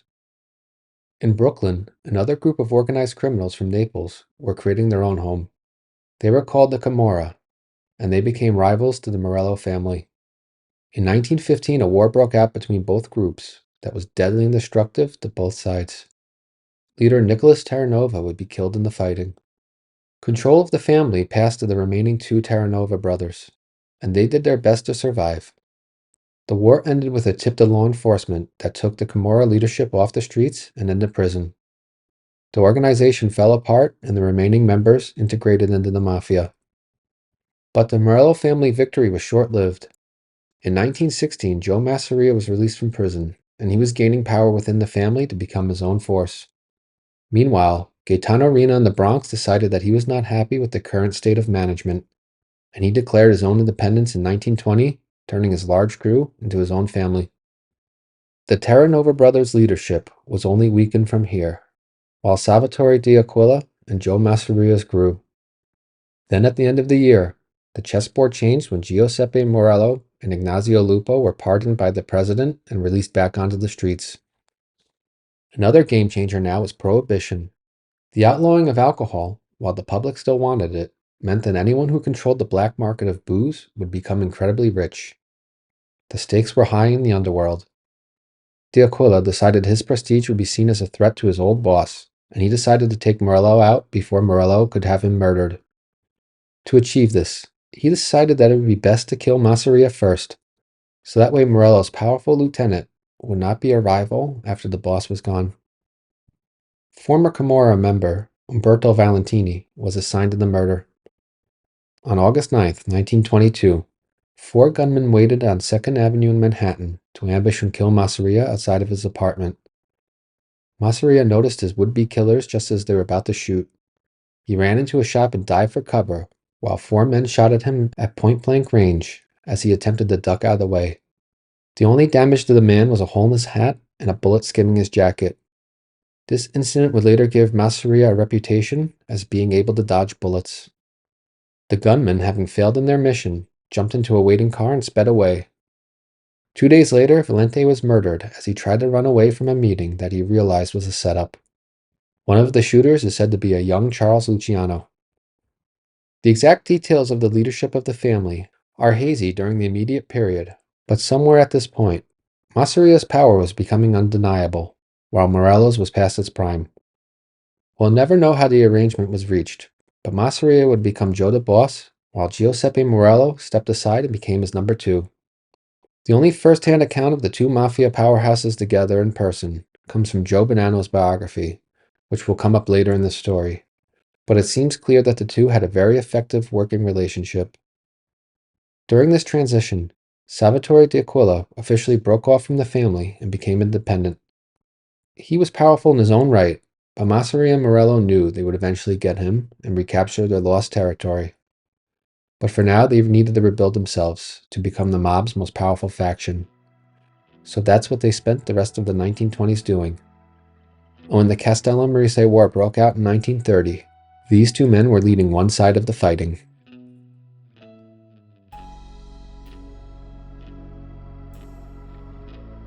The Castellammarese War gets its name because the Sicilians opposing the growing power and dominance of Joe the Boss Masseria came from the Castellammarese del Golfo region of Sicily. That part of the island was a unique world within a unique world that had its own dialect and mafia group that was independent from the others. Immigrants from this region began arriving in New York during the late 19th century, and by the 1910s, there was a strong mafia faction operating in Brooklyn. During this period, we will call them the Castellammarese family. Some of their early members were leader Niccolo Schiro, prominent Captain Vito Bonventre, and soldier Stefano Magladino. And just like in Sicily, these men were fiercely independent and refused to allow themselves to be dominated by another group. Before Prohibition, this group, like other mafia factions, was little more than a street gang. But in the years leading up to the lucrative bootlegging period, men from this family moved into other American cities and settled, creating new Castellammarese zones of influence. For example, in 1917, when he was 25 years old, Stefano Magladino organized the revenge murder of another gangster. He fled to Buffalo to avoid murder charges and joined up with another Castellammarese faction that was starting to be established there. 2 years later, he became the boss of that family. Similar situations occurred, causing members of the original Brooklyn group to expand into Chicago and Detroit as well. 1920 would be a transformative year for the Mafia, as they branched into and eventually dominated the bootlegging business. causing them to become wealthy and well organized. But this year had extra importance for the clan that would become apparent in the future because Joe Bonanno crossed the ocean and settled in Brooklyn. He spent his first years being unassociated with the mafia, as he worked as a baker while running a side hustle as a distiller, producing alcohol in apartments. While Masseria and Morello were dealing with the tensions arising from Salvatore de Aquila's rising power, the Castellammarese family was largely left alone. They built up their members, power, and wealth. During this period, Vito Bonventre became one of the most richest mafia men in the country. At this point, all of the major players from the Castellammarese War were based in America, except for one. Salvatore Maranzano would be the absolute leader for one side in the fighting, and he did not arrive in New York until 1925. And for such a powerful and consequential man, we do not have a definite photo of him from when he was alive. The only confirmed photo was taken after he died. The common photo associated with him is actually an English gangster of the time. There is a digital reconstruction of what he might have looked like based on his corpse, and there is another photo circulating online that is said to maybe be him. For the purpose of this narrative, I'm going to use the last photo because the reconstruction looks weird, and this version definitely looks close to what he might have looked like. Maranzano's reasons for coming to New York are not clear. In one version, he fled Sicily because of Mussolini's persecution of the mafia. In another, he was a top middle management guy in Sicily and was sent by the bosses there to look out for their interests. In both versions, the common theme is that he was a fairly powerful mafioso from the old country who was immediately accepted into the Brooklyn Castellammarese family. And during the 5 years that he was here before the outbreak of the war, he became a very rich and powerful captain. He made a fortune as a bootlegger and invested his profits in real estate. Joe Bonanno's family was involved with the mafia back in Sicily, and Maranzano was a friend of the family. When he ran into the young man, he took him under his wing as a protege. The extent of Maranzano's bootlegging operations at its peak was an interstate network of distilleries, all with its own individual manager. Bonanno's primary job was to coordinate the supply and transport of materials between each location. His duties also called on him to investigate problems like arson or hijacked shipments. All of this information comes directly from Bonanno's autobiography, and while it's full of valuable first-hand storytelling, you have to assume that the facts have been altered to make him look good or deflect guilt from crimes he could have still been prosecuted for.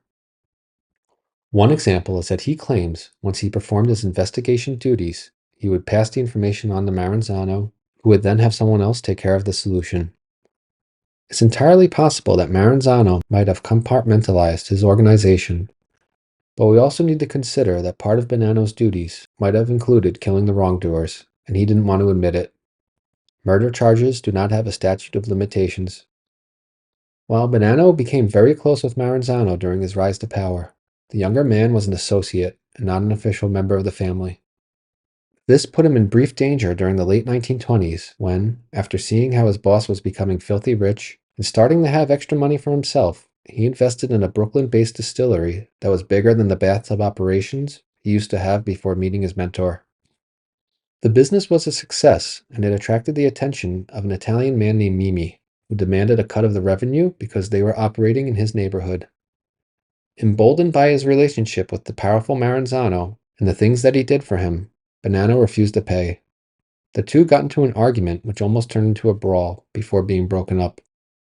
The experience boosted the young man's confidence, along with his standing among those who saw how he acted.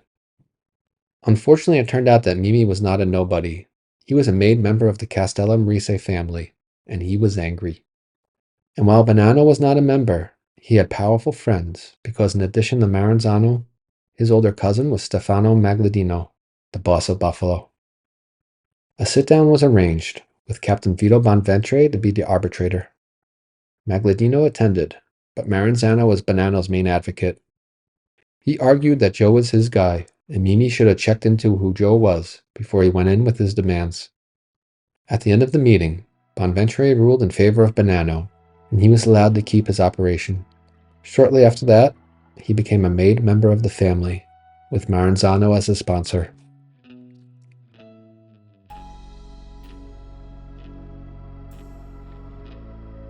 Prohibition was the catalyst that turned the hard-scrabble Italian criminal gangs into highly organized families that were raking in millions. The American market for alcohol was growing, but as the decade went on, more and more players entered the business. Everyone's market share was starting to decline, and gangsters have their own unique way of dealing with competition, which started to change the makeup of the criminal underworld. 1928 was when everything came to a head. Joe the Boss Masseria and Giuseppe Morello fortified their family and grew their power, while the Castellammarese family was increasing its prominence. Other families, organizations, and powerful figures were also growing as well, and soon enough, New York was no longer big enough for everyone.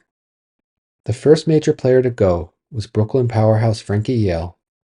At one time, he was Al Capone's boss, but after the world-famous mobster relocated to Chicago, they became equals, and eventually Capone's power eclipsed him. The two had a partnership where Yale would receive whiskey in New York and then made sure that the trucks bringing the products to Chicago traveled safely out of the city that never sleeps. But when those trucks began to be frequently hijacked, Capone suspected a double cross from Yale and sent some of his own guys to spy on him. They reported back that his suspicions were correct. On July 1st, while driving home, Yale was ambushed by another car where volleys of bullets ripped into him. The car lost control and crashed into a brownstone. The autopsy report revealed that his face was blown off with a shotgun, while a bullet from a machine gun hit him in the brain. Both wounds would have killed him instantly. On November 4th, Arnold Rothstein, aka the Brain, a crime boss who is known to be the kingpin of the Jewish mafia and also mentored Lucky Luciano, was shot during a business meeting. He died 2 days later on November 6th and refused to tell the police who killed him. Coincidentally, on November 7th, boss Salvatore D'Aquila was shot on Avenue A in Manhattan and died on the street. It's believed that his murder was orchestrated by Masseria. Tensions were quickly boiling in the underworld, and because of the power vacuum that now existed, that December, a meeting was called in Cleveland where all the major mafia players sent a representative to discuss the changing order. It was decided that D'Aquila's organization would be taken over by his lieutenant, Manfredi Mineo, who was a Masseria ally. Yale's businesses were divided up. At the time of his death, while he was independent, he was little more than a vassal of Joe the Boss. Anthony Carfano was named his successor and became a captain, with this group becoming the crew in Masseria's family. The rest of the territory was split between Mineo and Joe Pravacci. Rothstein's empire was split among the many Jewish gangsters who once worked for him. Joe the Boss was the biggest winner from this arrangement, as Yale's territory and men became his, while the rival D'Aquila family was now allies that he could also count on to be his vassals. But this was not enough for Masseria and his underboss Giuseppe Morello. They wanted to be the boss of bosses for the entire mafia.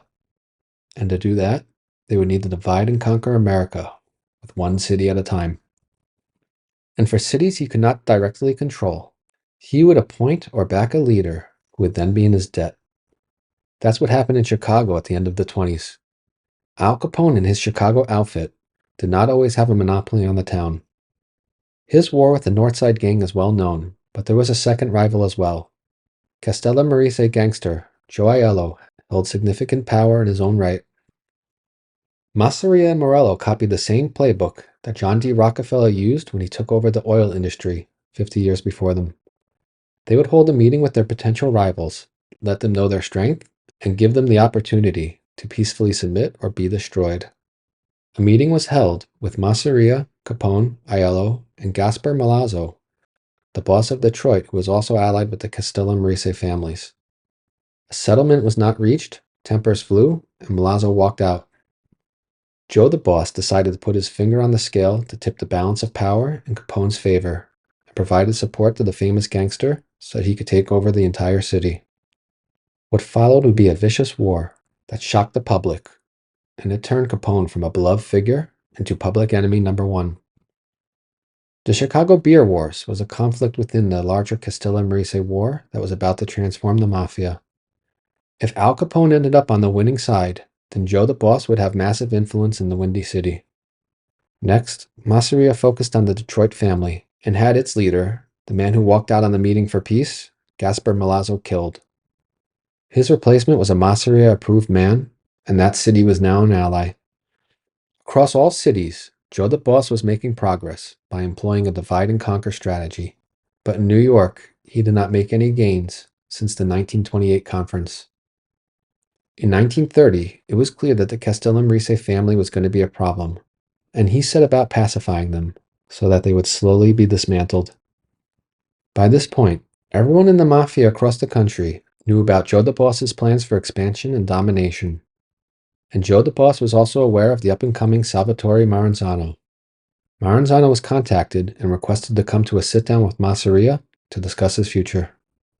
The meeting was held in a private house in uptown Manhattan, and Maranzano brought his protege, Joe Bonanno, with him, while Masseria had his advisor and second-in-command, Giuseppe Morello.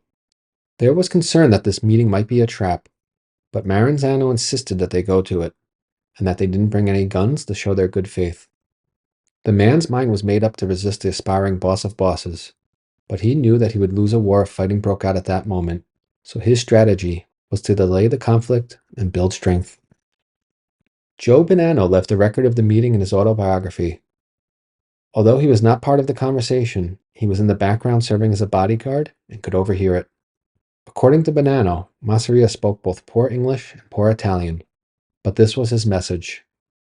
Gaspar Milazzo was dead, and that could not be changed. Stefano Magladino is soon to be dead too, unless he comes to New York and submit to Joe the Boss. And Maranzano was alive and doing well in business. He then turned to Morello to make the rest of his point. Morello admitted that they did kill Milazzo, and it was unfortunate.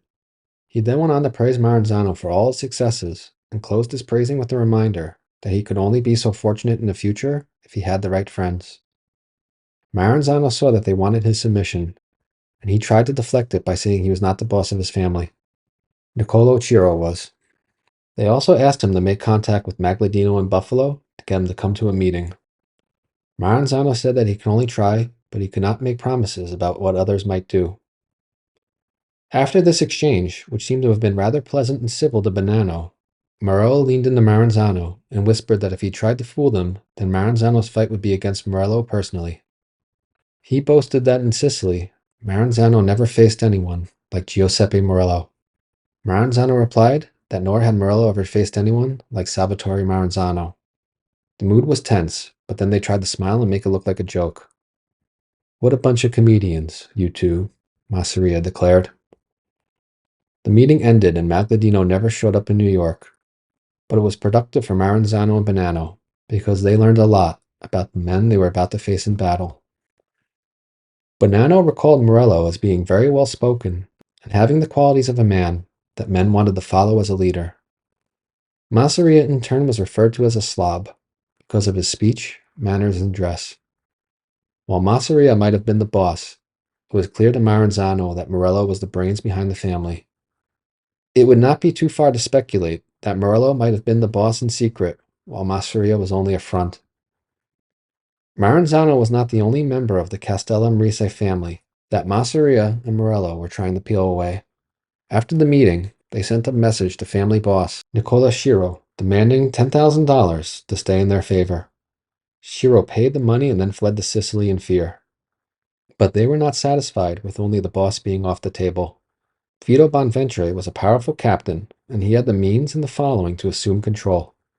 Maranzano tried to warn him that his life was in danger, but the man did not listen.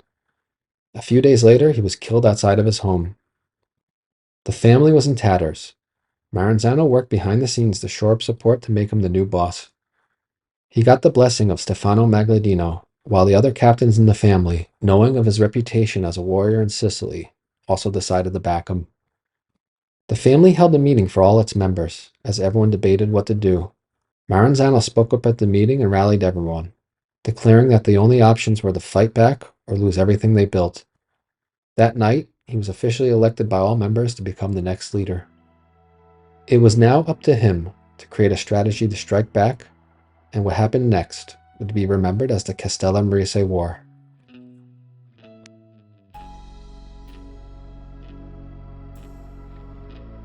There are only two first-hand sources for the conflict known as the Castellammarese War.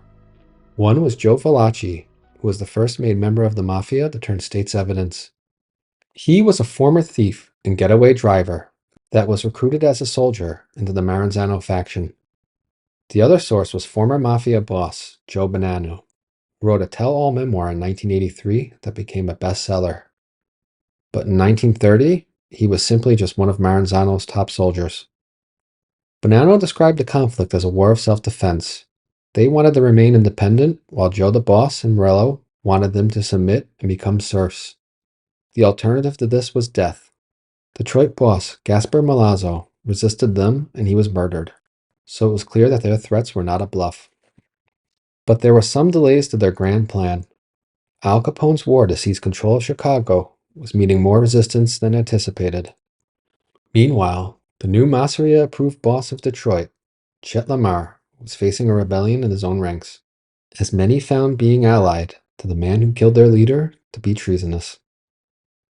But these conflicts were fought by Joe the Boss's proxies. In New York, Masseria and Morello were looking at their home turf and how to bring it completely under their dominion. In 1930, it was clear that there were 5 families in the city. Masseria's, the breakaway D'Aquila family, now run by Masseria ally Manfredi Mineo. The breakaway Rena family of the Bronx, run by former Morello captain Gaetano Rena. The Castellammarese family, and the Prohibition family, which was the newest of them all, with their origins being in the second half of the 1920s.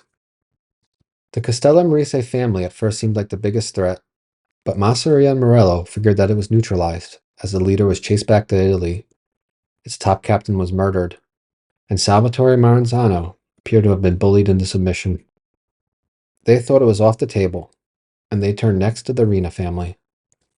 Since the Rena family was a breakaway from the original Morello family, they were wagering that allies within the family could take it over if the stubborn Gaetano Rena was no longer able to be the leader.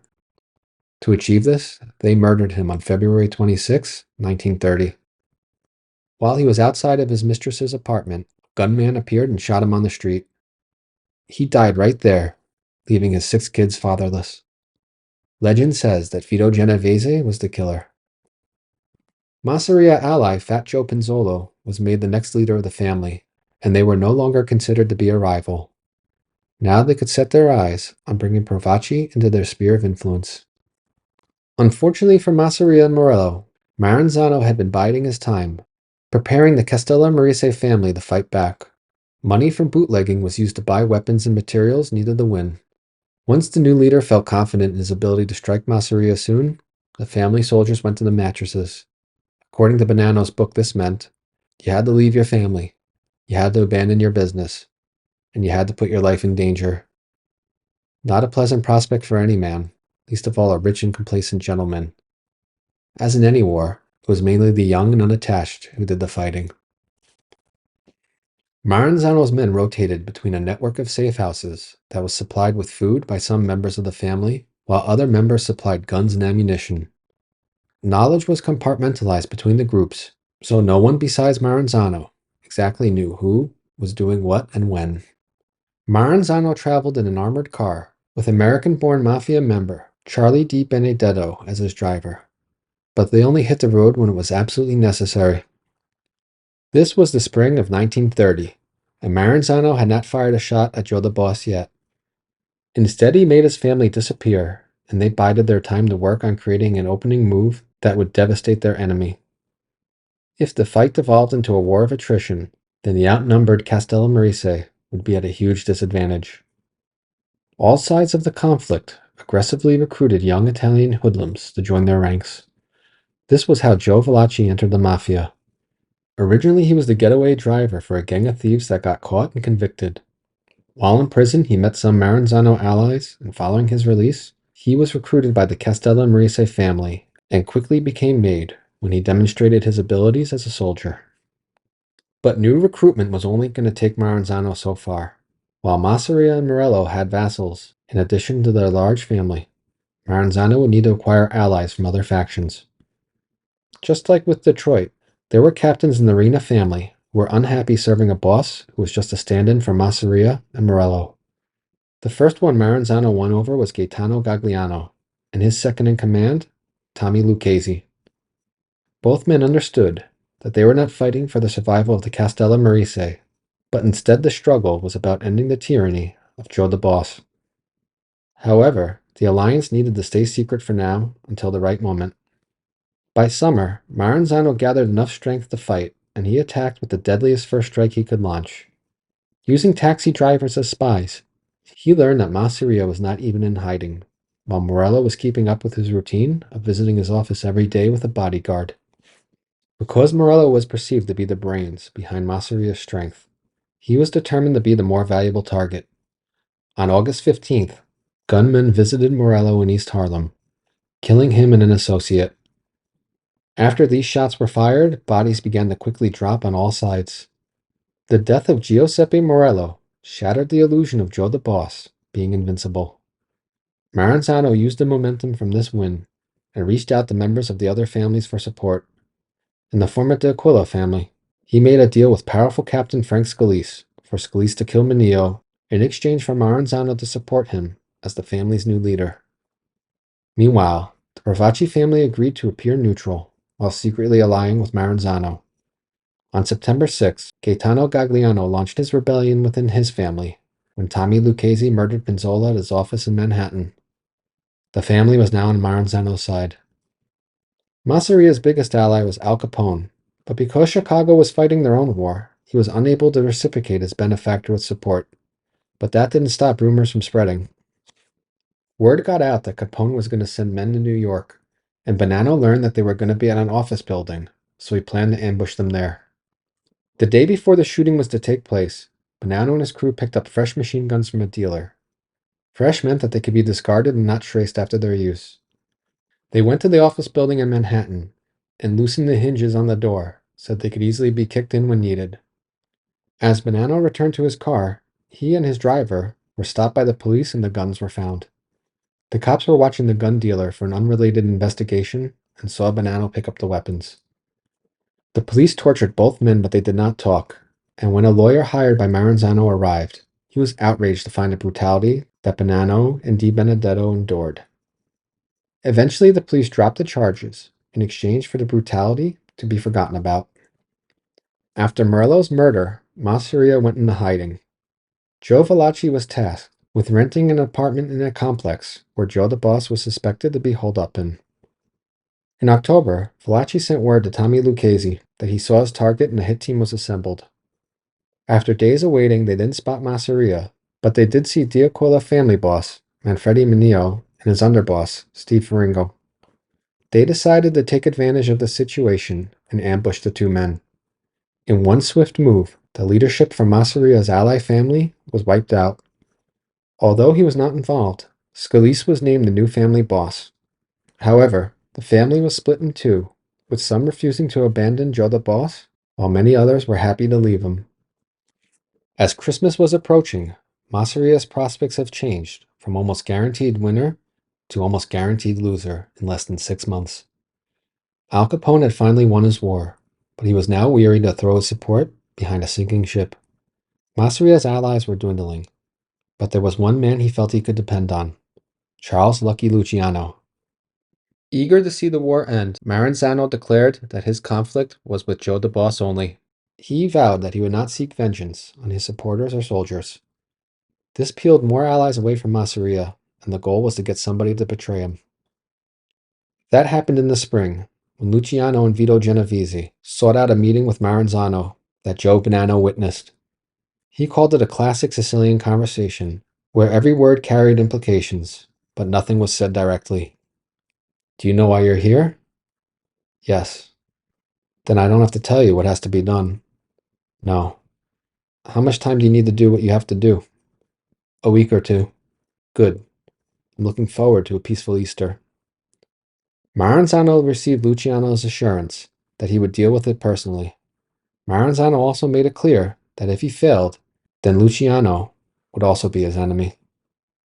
On April 15th, 1931, Masseria was murdered in a Coney Island restaurant with a full stomach. It's rumored and very likely that one of the gunmen was Albert Anastasia. With the war won, Maranzano declared that it was now time for him to win the peace.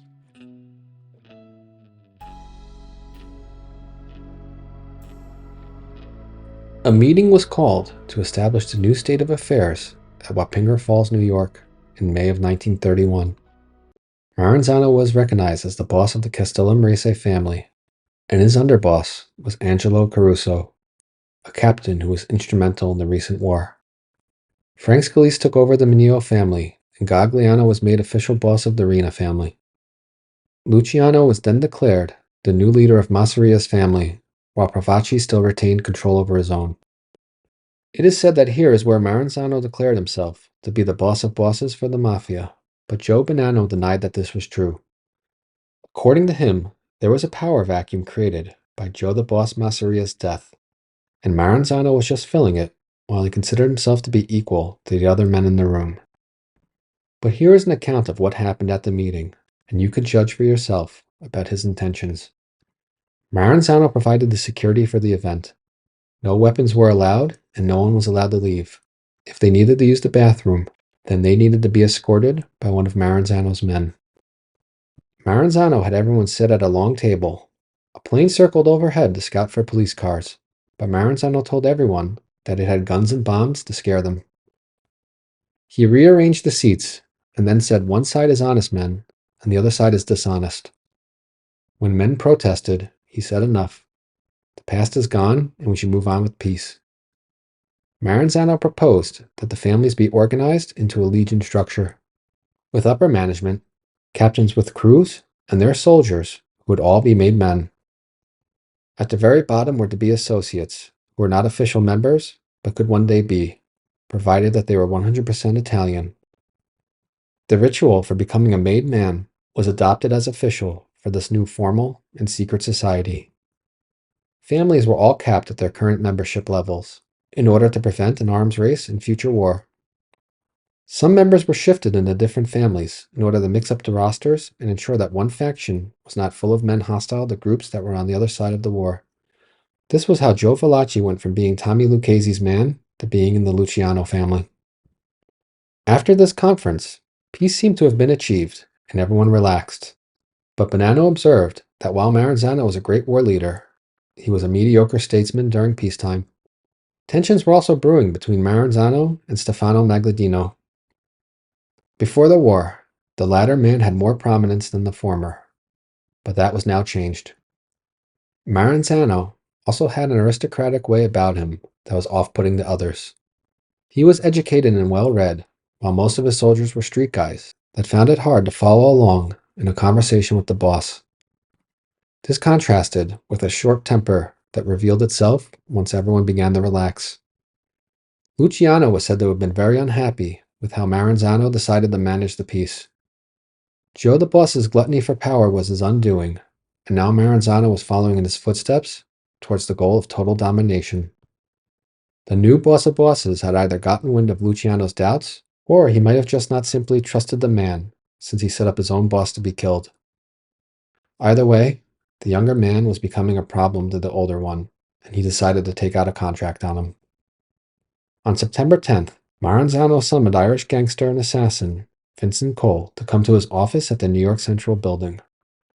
He also summoned Luciano and Vito Genovese to come by a little later, with the intention to ambush and kill the two men at some point. But these plans were leaked to Luciano, and he chose to strike first. 4 Jewish gangsters, posing as IRS agents, arrived suddenly at the office for a surprise raid. Everyone inside was gathered to one side of the room. While Maranzano tried to join the others, he was singled out and then stabbed, plus shot. As the Jewish gangsters fled the murder scene, they passed Vincent Cole, who saw them, realized he was too late, and fled. In the aftermath of the September 10th assassination, a few members of the Mafia across America were murdered over the next few days, in a purge that has since been called the Night of Sicilian Vespers. Legend has made the purge seem larger than it really was, but there were definitely a few gangsters who died in the immediate aftermath. Whether their deaths are a coincidence due to the hazardous nature of their profession, or if they were seen as unreasonable Maranzano loyalists, will never be known, as the killers took their secrets to their graves. Joe Bonanno claimed in his book that he was completely unaware that Maranzano was to be assassinated, and only learned about it after the fact. Had he admitted to being part of it, then he would have admitted to being guilty of conspiracy to commit murder. Plus, the public image of a man of honor he was attempting to cultivate would have been revealed to be a farce. For one, if Bonanno was the complete loyalist he claimed to be, then it seems reasonable he would have been purged. Second, his cousin Stefano Magladino was a powerful man and no friend of Maranzano. It seems likely that Luciano consulted with him before carrying out the murder, and that Magladino floated his younger cousin's name as a replacement they could have influence over. Plus, mob history tells us that when a boss is violently overthrown, his replacement almost always had a hand in making that happen. As a commentator on one of our videos once brilliantly summed up, in this life, it's either your best friend or an underling that betrays and murders you. Bonanno claimed that his family was in chaos after Maranzano's death, and a meeting was held. Because he had essentially been Maranzano's chief of staff during the war, along with a deadly gangster that many feared, there was no opposition for elevating him to the boss position. Angelo Caruso remained as underboss until the following year, when he was replaced by Francesco Garofolo. Luciano claimed to the rest of the underworld that he did have Maranzano killed, but it was only out of self-defense. He called for another meeting to be held so that the current structure of this thing of ours could be amended for working in a modern America. Lucky Luciano was now the dominant force in the criminal underworld and could have declared himself to be the boss of bosses without any serious opposition. But he had seen 3 men who previously took that title all die violently. If he chose to repeat their actions, then he had enough wisdom to know that he would also receive their consequences, and the cycle of violence would continue. Instead, he proposed an American big business solution for the mafia to regulate themselves. A board of directors called the Commission. All 5 families would have a seat on the Commission, in addition to the Chicago outfit and Buffalo family. Any conflicts would be settled in the boardroom, instead of on the streets with guns. As Meyer Lansky allegedly put it, you don't see car salesmen shooting each other. While violence would be necessary for enforcement, the priority was to make money. The only other major change from this meeting was that Luciano forced Frank Scalise to step down as boss, and he was replaced with Vincent Mangiano. It's not clear why this happened, but Scalise remained in the family as a captain and would eventually rise to the role of consigliere. He would also visit Luciano in Italy after Luciano was deported following World War II, so there did not appear to be any bad blood between them. Regardless of the reasons, when this meeting was finished, the modern Italian-American mafia was born in 1931. The Castellammarese War has been described not only as a fight between Masseria and Maranzano, but also a generational conflict between the old mustache Petes like Maranzano and the young Turks like Luciano. But Luciano was only about 10 years younger than the 2 bosses, and Gagliano and Mangano were older than Joe the Boss and Salvatore Maranzano. The end of this war should be defined as a conflict between those who came of age in Italy and those who came of age in America. The Italian gangsters preferred to stay in Italian neighborhoods and only do business with Italians, while their Americanized counterparts saw a country that was a land of opportunity where possibilities to scale their rackets appeared endless. Luciano decided to betray Joe the Boss because he lost confidence in the man's ability to lead. These same flaws existed in Maranzano, and they became obvious to his camp after his victory. Cosa Nostra might mean this thing of ours, but in 1931, the Italian mafia became corrupted by American culture, in the same way that it corrupted it as well. In the end, the Castellammarese War can be lumped into the greater American experience, where we see a collection of cultures from across the world thrown into the melting pot.